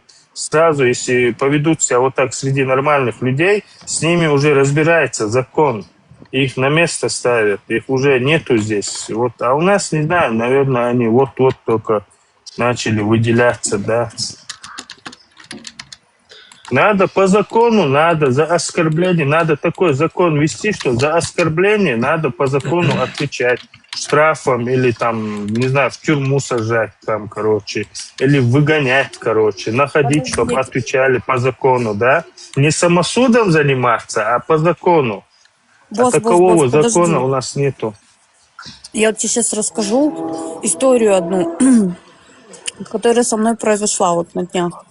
В общем, я купила с рук телефон, но потом я этот телефон отнесла в ремонт, он был весь просто перефарширован. Тогда я позвонила продавцу спросить, почему в объявлении он указал, что такого вот не было, но на самом деле было. Он начал меня оскорблять. Переходить на личности, что я там сумасшедшая, больная, что я там, он хороший мне телефон продал, а я так на него возникаю. Ну, что ты думаешь, я пошла заявление написала в органы, и ничего до сих пор вот, ничего не это происходит. в какой стране? Какая это страна? Россия? Да. Ну, в России, ну, понятно. там нету, это понятно, в России же нету такового закона, там же закон не соблюдается, это дурак знает даже. Если в России закон был бы, вот эти люди, они бы вот так себя не вели бы. Вот в Европе за оскорбление можно в тюрьму даже сесть. Да, можно. Не то, что там, просто ты скажешь нецензурное слово, да, за это, если ты пойдешь, напишешь, да, заявление, за это можно в тюрьму сесть. Лучше расскажи, какая тюрьма в Европе. И каждый это как... Да не, оскорбление это понятно, за оскорбление сажать это вообще как абсурд. гостиница. Как гостиница тюрьма в Европе. Поэтому каждый друг друга наезжает, потому что они знают, что они в гостиницу попадут. Я тебе скажу, в Европе каждый на каждого не наезжает вообще. Если даже тут человек начинает, знаешь, как бы себя вести вот так вот плохо. Допустим, я сам в охране работаю. Если человек себя ведет как-то там нецензурно выражается или клиенту там что-то говорит, я его просто беру за шкирку, да, опускаю его ниже плинтуса, и как бы если он не успокаивается, тогда вызываю полицию, и полиция с ним уже его фиксирует. Как бы в таком формате, да? У меня, кстати, вот Харват знает, у меня охранное агентство в Бельгии. Вот там вот я и в Америке имею, и как бы в разных штатах. И вот в Бельгии у меня тоже по Европе, я там распространяется вообще на всю Европу моя лицензия. Я там занимаюсь всякими делами. Не могу здесь говорить. Нет, честно, я не знаю. Вот я если человека не знаю, ну, не то, что я боюсь, да, но я остерегаюсь кого-либо оскорбить. Для меня это, я боюсь кого-то оскорбить. У меня присутствует такой страх, самосохранение, что если я человека не знаю, да, я не могу его просто так оскорбить. Я бы себя чувствовал бы, знаешь, как-то не по кайфу было бы. Вот взять тебя, допустим, взять и тебя оскорбить. А у меня просто никого никогда не было желания оскорблять. Это разные вещи, понимаешь? И я типа из страха никого не оскорбляю, потому что я не знаю, как кто-то отреагирует, и какой он крутой, и какой это. У меня просто, как вот у человека, презирал всегда таких людей, которые просто у них грязный рот, понимаешь, которые вот так вот ходят, всех задевают, всех оскорбляют, всех это делают, понимаешь? Вот просто идут и оскорбляют. Ах, ты еврей, ах, ты там... Не, просто знаешь, смотри, откуда я родом, у нас как такие вещи решаются? Типа толпой приезжают, берут один на один или толпой избивают. У нас это с детства такое, знаешь, такое есть силой. А сейчас, допустим, я в Европе. Я знаю, что даже простого человека, если... Странно, что вы чеченцы оба, и не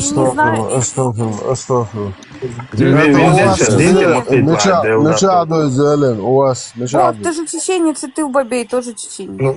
Ну, в Чечне, в Чечне. Какой Чечне Толпой, Закрой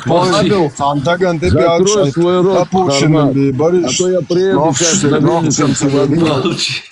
Бадл наполовину чеченец. Не, я говорю, когда Молчи, малые, говорю, когда 10, 12, 13 лет, да, бывали такие моменты, что толпой нападали, один на один брали. Не было такого? Но просто люди не выросли, да, с тех времен. Просто сейчас же взрослая жизнь. Я там как же бы, мы вырос, видим. брат, я там же вырос, где и ты пойми. Я просто от природы, есть такие люди. Мне вот это вот не надо. Я никогда никого не ищу, чтобы его задеть. Понимаешь? Не потому, что он может оказаться какой-то там, я не знаю, слон или динозавр или дракон. Мне это не интересует совершенно, кто он будет. Поэтому я побеждаю всех, любое существо. Понимаешь? Потому что я прав изначально. Изначально прав. Аллах видит, что я на истинном пути. Это неправильно, что чеченцы толпой. Нет, это как раз таки чеченоговорящие, может быть. Но у чеченцев, если ты даже по отношению к своему врагу какую-то подлость, мерзость, не знаю, коварство, из-под тишка что-то делаешь, вообще ты опущенный. Нахчевым, да, Нет, ты говоришь, когда уже это, да, по адатам ты говоришь. Я тебе говорю по факту, когда человек маленький. И дети просто не выросли с этого, понимаешь? Вот я, допустим, в Европе, да, здесь идет какой-то голубой, да, примерно, да, он голубой. Ну, не понравился он мне, я ему там по башке дал, да. Вот этот голубой пошел, вызвал милицию, полицию на меня, да. И я буду отвечать по закону, понимаешь? И я знаю, что вот этот человек, он защищенный. Тогда почему я должен допускать свою сторону, чтобы трое, четверо, чтобы подъезжали ко мне, чтобы я еще к ним навстречу шел, чтобы они меня один за другим, один меня вытягивает, второй меня вытягивает, понимаешь? Мне это зачем надо? Понимаешь? Ты мыслишь с рациональным мышлением. Ты мыслишь с рациональным мышлением. А вот Вендетта, спроси его, вот он знает, как этот вопрос решить. Вот спроси его сейчас, вот просто задай Вендетте этот вопрос. Да, как решить этот вопрос? А ну меня. Нужно сделать дуа Аллаху, прочитать вот друкул 3 раза. Астагфируллах, как ты достал со своими дуа? Аллаху Акбар. Вендетта, можно я вам вопрос задам? Вендетта и Парма. Да, может еще вам не понравится? Босс, я еще добавлю к твоему. У нас это вот то, что ты рассказал, это есть, например, в республиках. Но там еще есть другой момент. Что ты, например, можешь быть не мусульманином скрытным, короче. Это окей. Но если ты скажешь, что тебе что-то там не нравится, то, ну, как минимум, ты под землю уйдешь, как бы. По минимуму, по максимуму, как бы. Очень сильно пострадаешь. Это вообще 100%. Ну да, это фанатизм. Это, знаешь, это человек, у него убеждения такие, что у него смысл в жизни. Он больше ничего не может, кроме этого, понимаешь? И он на этом держится всем. Потому что, ну, смотри, ну не могут они больше ничего, да? Им, конечно, им лучше себя оправдывать вот так и так, да? Не, ну почему я не могу сказать, что мне это не нравится? Твоя религия мне не нравится. В чем проблема? Почему это должно угрожать моей жизни из-за этого? И не просто там от какого-то отдельного индивидуума, а от всех, например. Да. Ты мне скажи, что тебе моя религия не нравится, я тебе скажу, делай, что хочешь. Мне это что, нравится тебе, не нравится. Мне вообще барбир. Не, я не тебе говорю, я говорю про проблему во всех кавказских республиках, где ты, например, можешь быть не мусульманином, можешь, как бы, ты должен тихо быть не мусульманином. А говорить это, например, смотри, ты хорошо, не имеешь давай права, я тебе пример приведу. Я тебе пример приведу. Вот, допустим, у тебя 3 машины. У тебя Мерс, Бэха и Ауди. У тебя новые машины, ты к ним привык, ты ими ездишь, ты на него даже внимания не обращаешь. Взял, сел, поехал, приехал, да? А у меня, допустим, Приора. Я ее купил, и я за эту Приору держусь, я ее мою каждый день, ухаживаю. Она для меня все, понимаешь?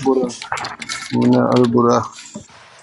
Это не то сравнение, ты как-то сравнение, не то сравнение дал вообще. Нет, тут оно я к вообще чему к делу веду? не относится. Миу, смотри, к чему я веду. Они в Европе могут говорить, Нет, не что про им не тебя, а про нравится. босса. Да, им не нравится что-то там в Европе, геи там или что-то, ну, неважно там, что им не нравится, они это говорят прямо. Им не нравится Новый год, им все не нравится. Скоро телевизор не будет нравиться, музыка не нравится. А когда ты говоришь, что тебе не нравится, например, объективно, с логикой, например, то ты под землю уйдешь. Это 100% как бы, да. Если ты это еще про вот эту Айшу, например, расскажешь в кругу там не с одним человеком, а, например, там с 10 там людьми, то 100% ты под землю зайдешь. Или как минимум там ты пострадаешь так, что будешь годами восстанавливаться. Это же проблема, как бы. Я считаю, да. Большая проблема, кстати.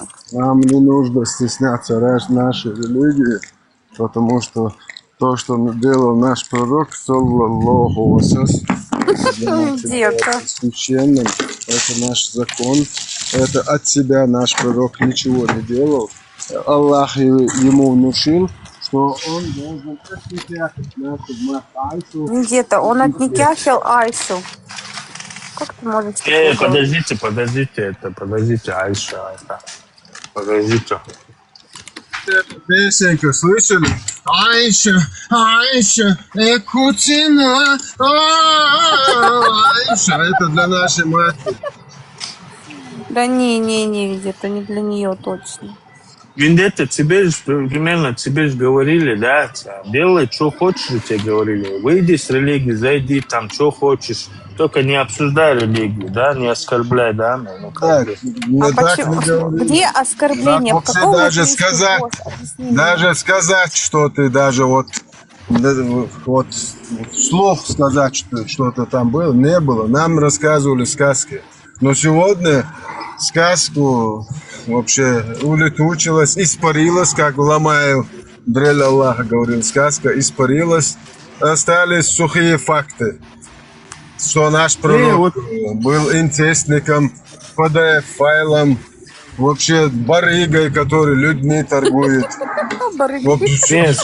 Сухими фактами остались. Смотри, Вендетта. Вот я тоже вот разговариваю с братьями, да, вот тоже, да, там. Они мне отправляют, Коран отправляют, хадисы отправляют, да, разные вещи отправляют, да. Вот я реально хочу, их понять, их мышление, да. Но когда я начинаю читать, и как они рассказывают, да, и когда я начинаю это читать реально, я это вижу по-другому. Они это видят по-другому. Я не знаю, в чем прикол. Я реально не могу понять. Потому что у тебя есть критическое мышление, понимаешь? Это называется разум. Не, он из тех, чьи сердца запечатал Аллах. Вот какое их объяснение, если они поймут, что он не понимает. Да, точно, тоже есть такое. Смотри, они восхищаются тем, что они говорят. Для них это смысл жизни. Они читают Коран, они успокаиваются, да, допустим, вот я говорю, что тебе дает это, вот, допустим, вот ты читаешь вот какой-то хадис, он говорит, вот я, допустим, успокаиваюсь, мне спокойно бывает, мне хорошо бывает, а когда я это читаю, мне наоборот нехорошо бывает, я наоборот как бы пугаюсь, ну не то, что пугаюсь, для меня это страшно, для меня это как бы, я в этом не вижу такого, знаешь, благое, наоборот, я вижу в этом угрозу. Понимаешь, вот как-то? Это не входит в рамки твоего сознания, понимаешь? И они не воспринимают ни жизненное, ни обстоятельства, ни людей, ничто не воспринимают. Я думаю, они говорят, у нас сердца запечатаны, да, допустим, у меня. А мне кажется, наоборот, у них сердца запечатаны. Потому что они, кроме вот этого вот, больше они думать не могут. Так я Потому что они все одинаково пересказывают вот эту вот заученную тексты, пересказывают. Нету никакого мышления, оценки там, со себя ничего не могут, понимаешь? Босс, я подводил твое высказывание под тему этого эфира, там, про шариат и там демократию, например. Просто если смотреть по демократии, вот если я не могу, например, свободно разговаривать об этой религии, и это угрожает моей жизни, то получается это несовместимая вещь, ислам и демократия как бы. Вообще нет, вообще нет. Ты чё?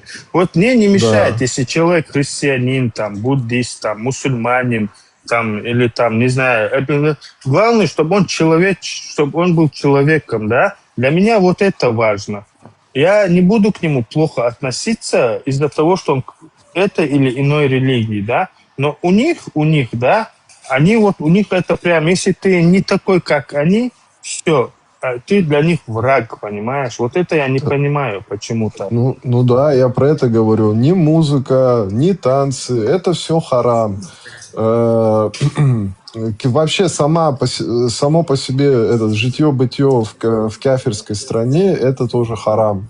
Там есть призыв срочно переезжать, если у тебя возможность есть. Это не харам, это выход.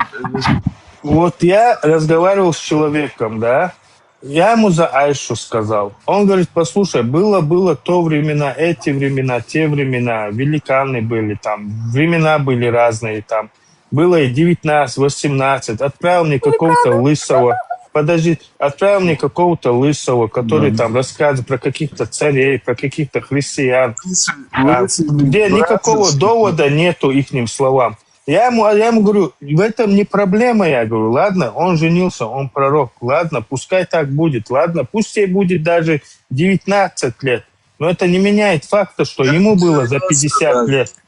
И плюс то, что не в этом суть. В Афганистане, да, официально разрешили браки с 9 лет. Я ему отправляю видео, где женятся взрослые 35-40 лет, 50 лет, женятся на 6-летних, на 9-летних. Я говорю, вот в чем проблема, говорю, ладно, это не проблема, но в этом же есть проблема. И никто им не пишет комментарий, что мы вам бошки оторвем, или что вы делаете, что вы нашу религию. Они говорят, это нас не волнует, что они делают. Они кафиры, тоже неверующие. Это тоже не все. Эти на этих списывают, те на этих списывают, короче, есть. Вот. А христиане, я среди христиан работаю, да, они как бы и верят, и не верят, как бы, и по системе живут, да. Но им дела вообще нету до мусульман. Вообще им дела нету. Они даже слушать не хотят. У них и времени нету даже. Они работают, своей жизнью заняты, да. А мусульманам до христиан дело есть. Вот тоже как-то неправильно, да. Не знаю я, короче, не знаю. Я думаю, просто нету воспитания, нету уважения к своим родителям. Просто занялись любовью, да, родились на свет, да, и все. И вот так как бы заботы не было, воспитания не было, не учили, как себя вести. Вот я думаю, вот это вот проблема, наверное. И желанный плод ты имеешь в виду, да? Нежданчик. Не, ну как им объяснишь? Они говорят, до 50 лет там с Адама какого-то спины взяли души, короче, каждому. Ну это же, ну блин, смысл? Мы что, в видеоигре что ли? Фильм это на диске что ли? Ну блин, смысл вообще? Они пишут, сами говорят, есть право выбора, право можешь сам себе выбирать, нету принуждения. Тоже противоречий очень много. Например, да, с Айшей возьмем, да. Ну, не женился он на 6-летней, ладно, не педофилия, но извращение, бля, возраст большой, 2 в 1, блин. Возьмем там с двоюродной сестрой, да, с двоюродной сестрой, ладно, можно, но за усыновленного сына тоже 2 в 1. Одному есть противоречие. Одно берешь, ему есть противоречие. Тут у тебя право выбора, а тут права выбора нету. Тут, говорят, хорошо относись, а тут, говорят, убивай. Везде это такое ощущение, как будто копированное что-то и как бы назло что-то, как, знаешь, как бы обман какой-то, знаешь, вот большой обман. Тот Добро человек... пожаловать в наш клуб, братан. Ты потому что пришел, осознал зло настоящее. Вот ты увидел все это зло, это грязь, этих наджисов. Не, потом, знаешь как? Не, я предполагаю, я это не утверждаю, я предполагаю. В ноябре примерно выйдет, да? В ноябре, в начале. Кто выйдет? В ноябре не надо, у меня в ноябре днюха. Вот как раз таки в ноябре, иншаллах, ты выйдешь из ислама, иншаллах, в начале ноября. Я вообще, знаете, чему радуюсь? что на Западе хорошо, что мочу эту верблюжью до сих пор не продают в магазинах. Хоть ума хватает, они в магазинах свежую мочу не продавать. Эту Не, просто верблюжью понимаете, халяльную. я пример приведу еще раз, но вы сказали неправильно. Вот, допустим, у тебя Мерс, у человека, у него нету Мерса, а ты ему говоришь, почему ты не на Мерсе ездишь, почему ты вот на шестерке ездишь или на семерке, а у него его нету и не будет. И он это осознает, он это не понимает, что у него больше не будет машины. А ты ему твердишь, нет, садись на Мерс, Мерс лучше, Мерс удобнее. Но он же не может. Что, как ты ему объяснишь это, что? Не объяснишь. Вот так же и с ними. Им не объяснишь просто. Просто поэтому надо для себя жить. Пускай они для себя живут. Вы для себя живете. Так у тебя не получится. Я тебе говорю, в этом мы с тобой разделяемся. Потому что они тебя найдут, и все равно в твою жизнь войдут, и тебе скажут, что тебе делать, и начнут тебе приказывать, твоей жене и твоим детям завтра, и насиловать твоих детей начнут, и сделают из тебя раба. Не начнут, нет, сделают. Там суть не в этом. Нет, 1400 лет они это не делали. Как они это сделают? Пока ты у Христа, у Иисуса за пазухой не начнут. Но когда ты окажешься там, где вот эти мудаки преобладают, вот там как раз таки вот... Ну, поэтому я там не окажусь, поэтому я оттуда ушел, и я там не окажусь больше. Это да. Остались, мы что, уже отправляем? Не, конечно, если ты находишься среди них, остались, надо им соответствовать. Помочь должен кто-то? Просто держи дистанцию, и все. Хочешь, не хочешь, тебе дом же не постучится он, правильно? Держи просто дистанцию. Жестко, точно, уверенно, нужно поджалеть, брить всех мужиков. Пока у них не оказалось силушки. Не, ну смотри, ты заметил одну вещь? Вот пару лет назад...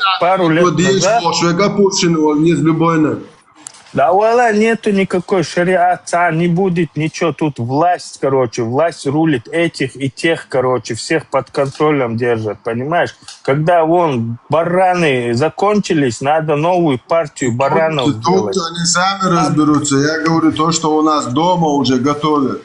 Сейчас, когда русские уже должны будут оккупацию освободить, они там оставят оружие, со всех стран этих мудаков, террористов туда сгонят, чтобы эти репарации не уплачивать. Вот видели? Мы же вам говорили, что они хотят шариат. Вот вы заметьте, скажут, мы с терроризмом боролись. Вот к чему они готовят. Зачем построили 1500 мечетей, 300 медресе? Все, ходят, как, обезьяны, по пупок с бородами. Когда это было видно? Все готовится вообще к окончательному закрытию чеченского вопроса. Да, Бутон. Не, ну смотри, все с дозволением Бога. Смотри, все с дозволением Бога. Где нету Бога... Чтобы Бог помог. Боженька, где нету Бога. Помогите. Аллаху Акбар. Подождите, вы сейчас не, смотрите, я вам так скажу. Где нету Бога, там везде будет беспредел. Где человек не нашел Бога, там будут убивать. Там хоть это чеченец, хоть это папуас, разницы нету. Бог где сделан? Чеченцы тоже Бога не знают. Аллах это не Бог, там Бога нет. Чеченцы тоже Бога не знают, понимаешь? Там, где Аллах, Бога нет.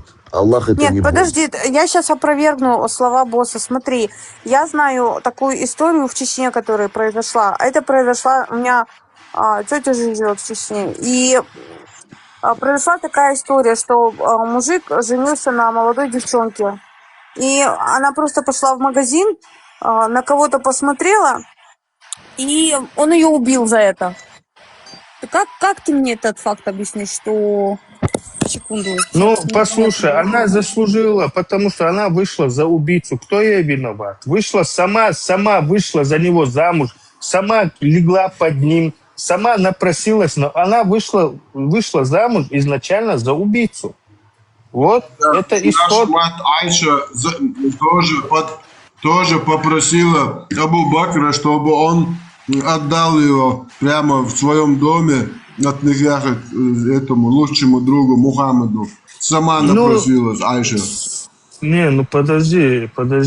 Вот я, допустим, тут один человек был, как его звали, этот 71% он говорил, что мусульманин. Я поначалу не понимал, в чем прикол. Ибрагим вот я, говорил. допустим, Ибрагим, да, он всегда говорит, я 71% я мусульманин. Я поначалу не понимал. Вот сейчас я понимаю его слова, и насколько они умные слова, кстати. Это не простые слова, это очень умные слова, которые, вот два слова этих, к нему надо очень подход иметь. Вот, допустим, я, родился в Чечне, там, молился, там, короче, как его, там, месяц Рамадан делал, короче, большинство. Такое. Да, молился, все делал, да. Но я же не знал целый Коран, я же не знал вот эти моменты. Приехал, где Иисус рулит, а тут Иисус тебе все дал. Ну, Иисус тоже наш пророк, как бы наш Иисус. Я очень сильно уважаю Иисуса, я очень сильно уважаю этого персонажа, очень сильно я его уважаю. Потому что...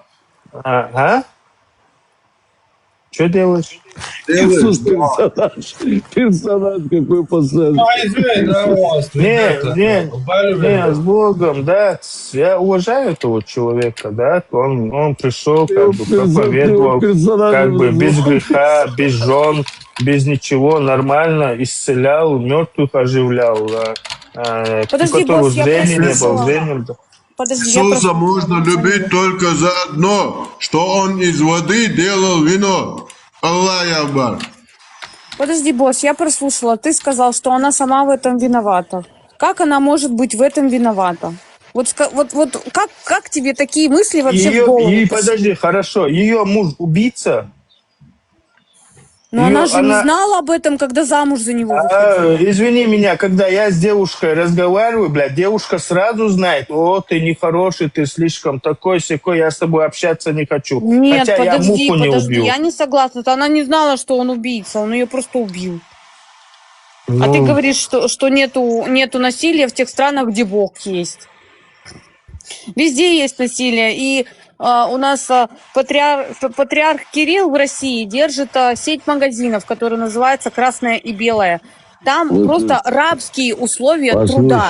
Там люди вообще... у них там не человеческие условия. Мы тут все убийцы. Вендетта, я, Хармат. Мы убили очень много. Мы тут все убийцы. И это не делает нас не людьми. Мы убивали не людей. Это большая разница. Ну так мы же говорим про девушку, а он говорит, что она сама виновата. В смысле убивали? В смысле убивать вообще нельзя, если человек себя не хочет убить, как в смысле убивать? Наша вера нам позволяет убивать не людей, которые вот такие твари, которые, понимаешь, детей насилуют, петушня всякая вот такие. Наш пророк даже детей и женщин дозволял отправлять на концерт Кобзона. Я не знаю, мне вообще кажется, это все выдуманная история, вообще ничего это не было, знаешь. Мне кажется, просто два сравнения. Просто дали вот так вот, дали на блюдечке, что выберешь. Плохой выберешь, будешь в аду гореть. Хороший выберешь, будешь в раю жить. Вот мне кажется, ты веришь так. в рай и ад? Ой, все, тогда... Конечно, я верю.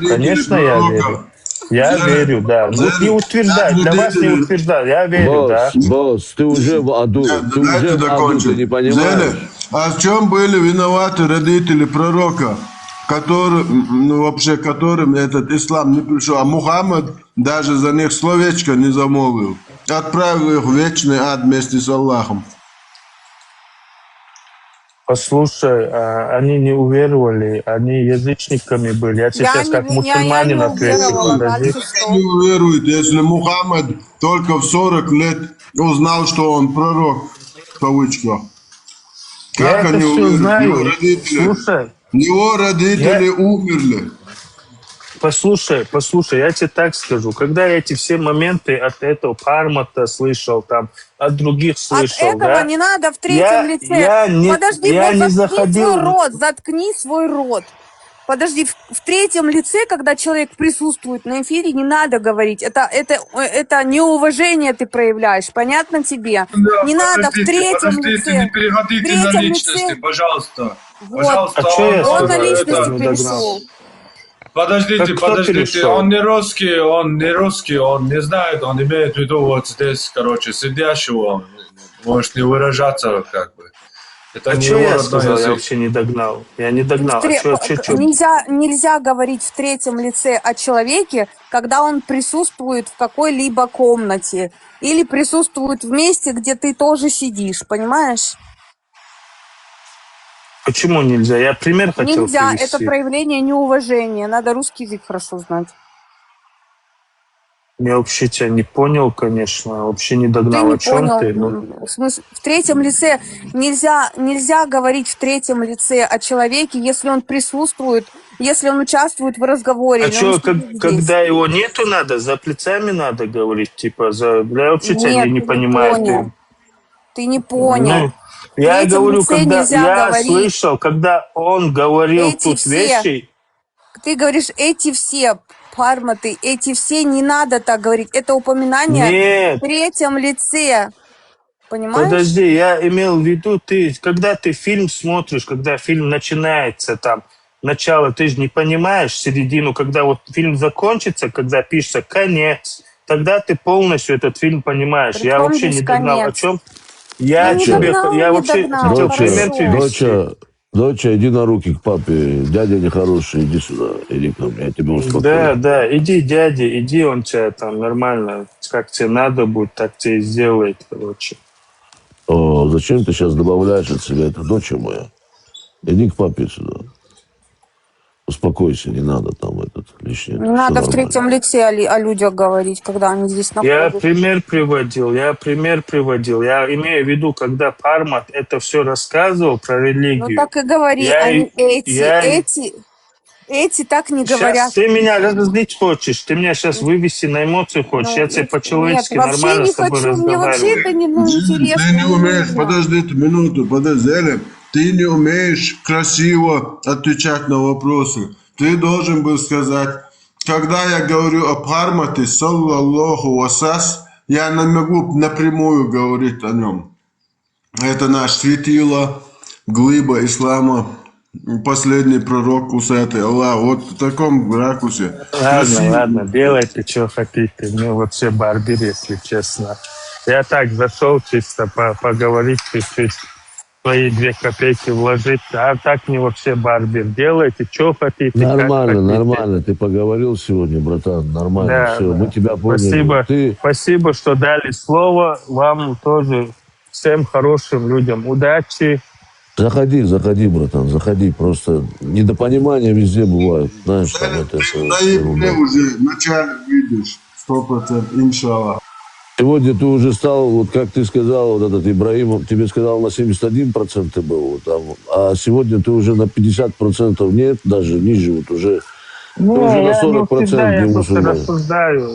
Не, это Ну, ты мое осторожней дело. будь, все равно, осторожней будь там, потому что если кто-то узнает Я твой слишком голос... ответственный парень, чтобы кто-то меня там, мусульман, не мусульман, это мое дело, что мое с Богом никто не правит.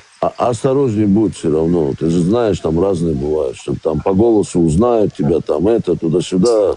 Да меня и так все знают.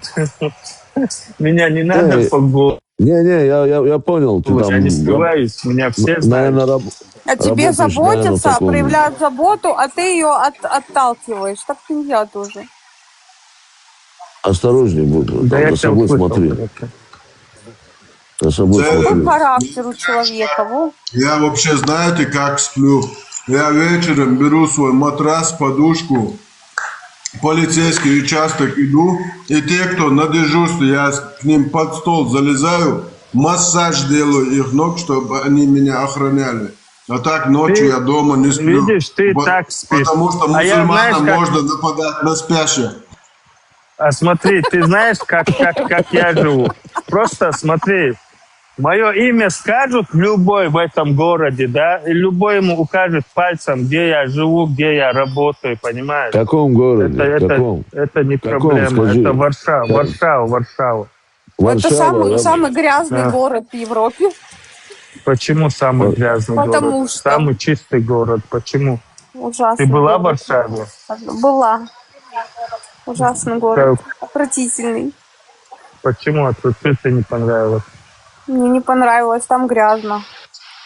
Это неправда, ты, наверное, в Германии была где-то, там, в Нет. Франции. Тут не грязно, Варшава очень чистый город. Тут всё. Там Самый иммигрантов мало чистый. очень. Тут иммигрантов мало, тут чисто, тут Да, закон Зелен, там есть соблюдают. район, там есть район, где наш товар продают, наши это муджахидос, и прямо с этого Афганистана мы пакуем, отправляем. Варшава, там есть такой район, где муджахиды продают вот это. Может, она там была? Неправда, не. Виленский, Эти районы названы Дагиайтасом. Это районы, где торгуют геричем нашим от Аллаха. Я не помню, как который район мы- назывался, но мне там не понравилось. Зелем Это не хуаларец, угордык, дук. Прям не полицейский Варшаве. участок, юхтига, закрытый. Это не в Варшаве, это в Румынии, братан, ты путаешь, это не в Варшаве. Не-не-не, я в Варшаве был, я в Польше жил. Зелем хуаларец, районах, где все торгуют. Дворжец, Целая Виленский, улица там. Виленский, да? Виленский. И, вот, да, может, сега, муджаид, бухсига, юхч постоянно. Нет, неправда это. Это неправда. Вот так. Может, они крышуют их, но не продают. Надо правду говорить. Ну, сега, Не. Može vaš, tanget račas, može vašen juhš, hajokš, dolijeć, jarč, Ну да. брош je bukš, aš bukš si. Не, да, забирают, отнимают, отдают сами, крышуют, это да. Но то, что ты говоришь, продают, это нет, это неправда. Я Варшаву как 5 пальцев знаю. Я 20 лет здесь живу. Цепочкой, да, лучше, будешь какая разница. Но смотри, например, когда я говорю, что Мухаммед был барыгой, который людьми торгует, Мухаммед сам вот прямо из рук в руки же. Один момент там есть, правда, что он из рук в руки продал раба, которым была обещана свобода, мудаббара.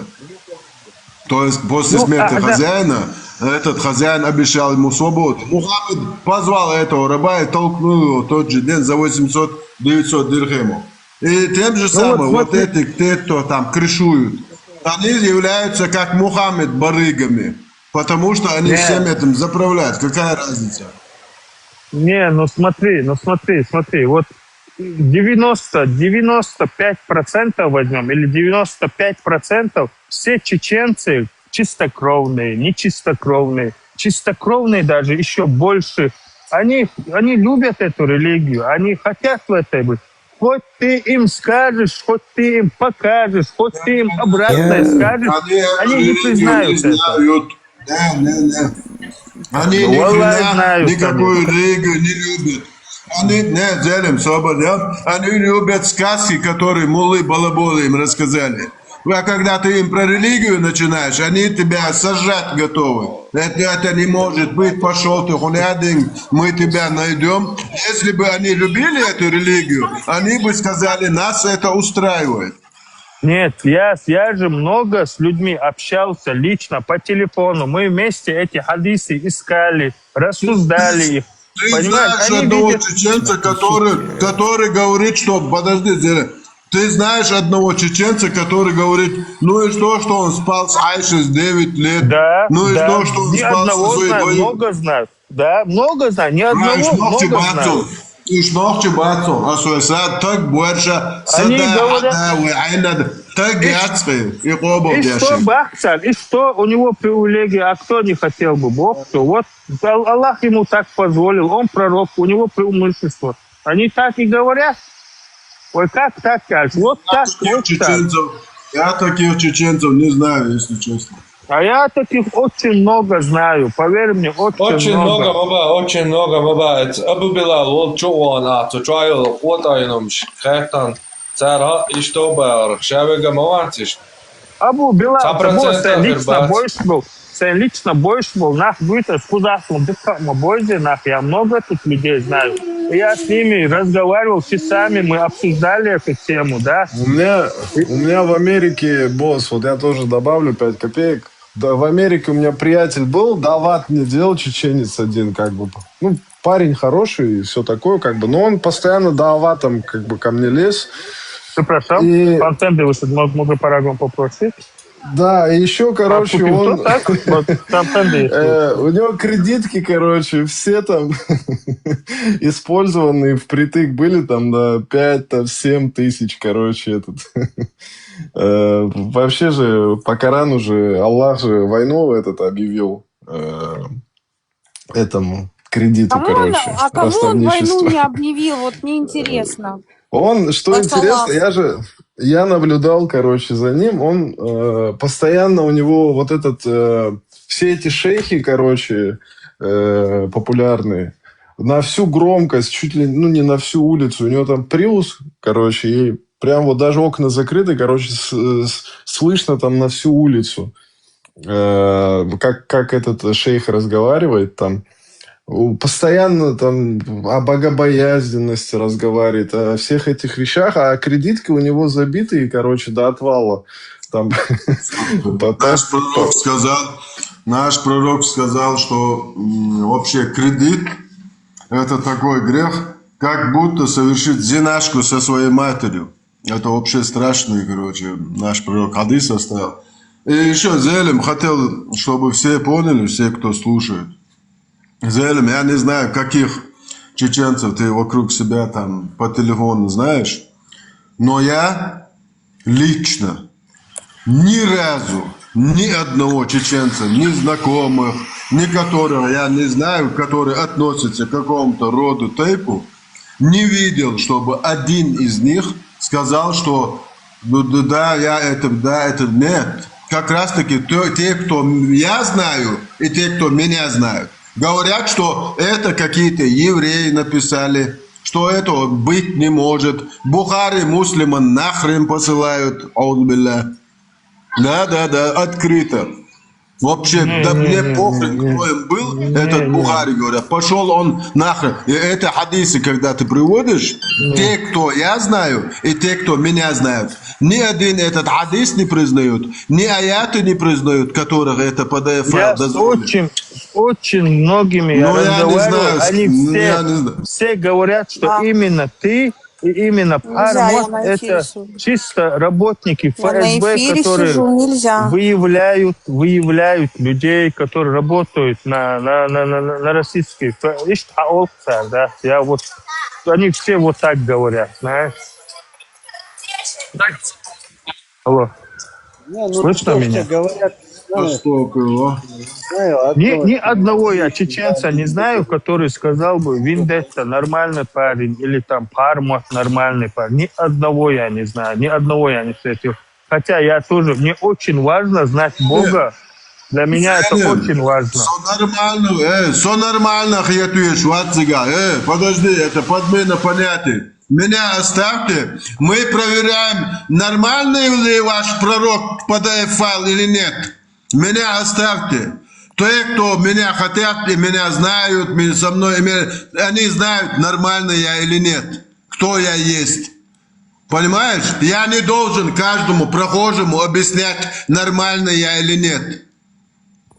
Мы тут выясняем, нормальный ли этот дебил ваш пророк или нет. Мы не выясняем отношения Пармата или меня, или кого-либо, какие они. Мы говорим о вот всем этом арабском дерьме, которое на нас накинули.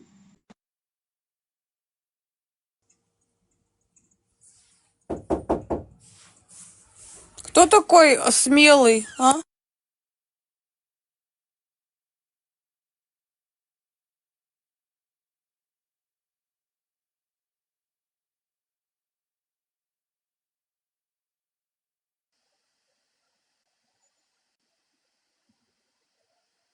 Я КГБшник Аллаха, иншаллах, альхамдулилlah. Муджахид, КГБшник, ФСБшник, грушник. И у меня есть брат Игорь Шмаков. Альхамдулилlah.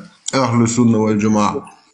Адамкин, кто ты там внизу, который сидит мне какую-то херню пишет вообще? Уберись отсюда. Зелем, да, по-моему, тебя зовут. Я просто хотел тебе кое-что добавить. Если ты вдруг все-таки мусульманин... Мне надоело слушать ваш монолог. Мил, подожди секунду. Зелем, если ты все-таки мусульманин, вот, например, слушать такие вещи, как бы это... Ты тоже куфр как бы совершаешь, поэтому тебе нужно опасаться этого, как бы. Если ты все-таки внутри мусульманин, сидеть тут и слушать, как поносят... Польше сидит, который последнему вообще мощному халифату в рожу дала и на границе Австрии, Польши. Хребет сломала всему халифату. Я тебе так скажу, Вендетта, Польша на данный момент, именно в Польше, именно в Варшаве, самые итогноши, самые вот, которые головы резать готовы любому за религию, не один человек, а их, блин, сотнями, да, сотнями. И там бойцы КСУ, мечетях, там, до того их много тут, знаешь. Они что там делают? Развиваются. Они что там делают? Почему не объявляют джихад? Почему не объявляют джихад? Подожди чуть-чуть, подожди. Скоро. Готовятся, на стрельбу ходят, стрелять учатся, на борьбу ходят, на ММА. Так что вам там еще у вас там все разбросано, тут они кучками идут. Опущенный, заткнись вообще. Спецслужбы Польши это не видят, не фиксируют. А спецслужбам что это, что вы между собой там головы друг другу? Им наоборот это плюс. Ну, вы все на карандаше. Еще посмотрим. Не, я не там и не там. Я тебе просто со стороны говорю, по-человечески, да? Откуда вы все такие уверенные? Постоянно где-то посередине. Закаевский середине кровати. Закаевский середине кровати. Я простой парень, простой работяга. По-моему, ты на той стороне, чуть побольше. Я ни на какой стороне, просто я. Ты хочешь на двух стульях усидеть, я уже все поняла про тебя, босс. И вообще, и нашим, и вашим. Ты, короче, все. И вообще давалка, вот кто. Ты. Как я могу? Я могу давать, да, только не то, что ты думаешь. В исламе нету и вашим, и нашим. Если они заметят, что он немножко сомневается или что-то туда-сюда, они его быстро... Ну вот что и стоило. Но я советую Зелему вечером хотя бы, как я, брать матрас, короче, полицейский участок, и прямо под стол дежурно лечь. Когда приехали, да, ко мне, за мной следить, когда приехала машина, 7-ка Бэха, я на своей старой Бэхе следил за этой машиной, знаешь. Эта машина не знала, куда от меня деться, так как он Варшаву не знает, да, это не с Варшавы люди были, да. Я за ними ездил, просто они не знали, куда от меня деться к этому. Поэтому нормально, я верю в Бога Всевышнего, верю, и я верю, знаешь, хорошие люди, их Всевышний оберегает. Иисуса верю, всех пророков верю я, да. А вы, вы подставляете людей просто. Да. Ну, видишь, у вас нету ничего человечного. Вот смотри, видишь, я тебе говорю одно, а ты говоришь свое. Понимаешь? Да, Вендетта, модернич, да? Адмал, ты не по-человечески рассуждаешь даже. Ты что? Как раз таки Адмал, и صحية زلم عموبو عيار демократически почакаву. Не, свободный зелем, алита, демократически почакаву. И будущее еще чеченцам говорит, что ты кого-то боишься, что тут их много бородатых, они на стрельбище ходят. Ты хочешь вот эти ихние петушиные террористические угрозы, чтобы они прошли. А я как раз говорю, что они все петухи. И все, кто их поддержит, все, кто их боятся. Минуту.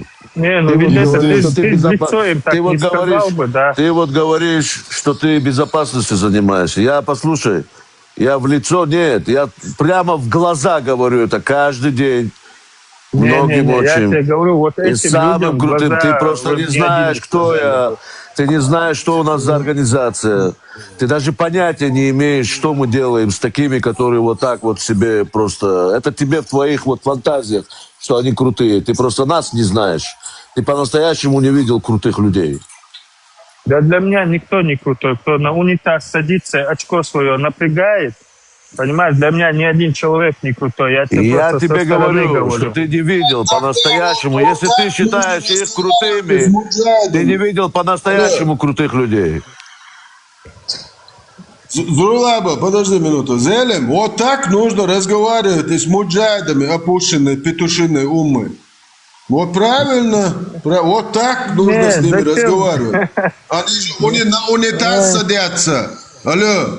Они камнями пользуются, как пророк. Нечетное количество раз. Они не камнями пользуются. Они на самых крутых бэхах, на Мерсах ездят. А у них свои фирмы тут. Они тут... Аллах дает, а ты докажи, я что тебе не Аллах. больше скажу. Вон, бывают вот эти полицейские, да, участковые, даже с ними у них связи есть, чтобы ты знал. Мы про все это знаем, брат. Это ты для себя открыл Америку сейчас. Мы про все их, несмотря на все, что ты это знаешь, сейчас ты будешь раскрывать еще в будущем об их силе, об их это. Представь себе, что есть на эту силу наша организация, которая их просто, как я тебе говорю, вот так просто их вот одним вот таким движением пальца от них избавляется, от всех вот этих вот крутых, которые ты говоришь. Со связями, с бабками, с мерседесами, с оружием, с бицепсами и со всеми остальными этими. Забыл сказать, с поломанными ушами еще. Ладно. Я так чисто. Хорошо, я... Не, ну смотри, им Аллах дает, они поэтому верят, понимаешь? Им реально Аллах дает. Аллах ни хрена не дает, потому что они приехали в кефир.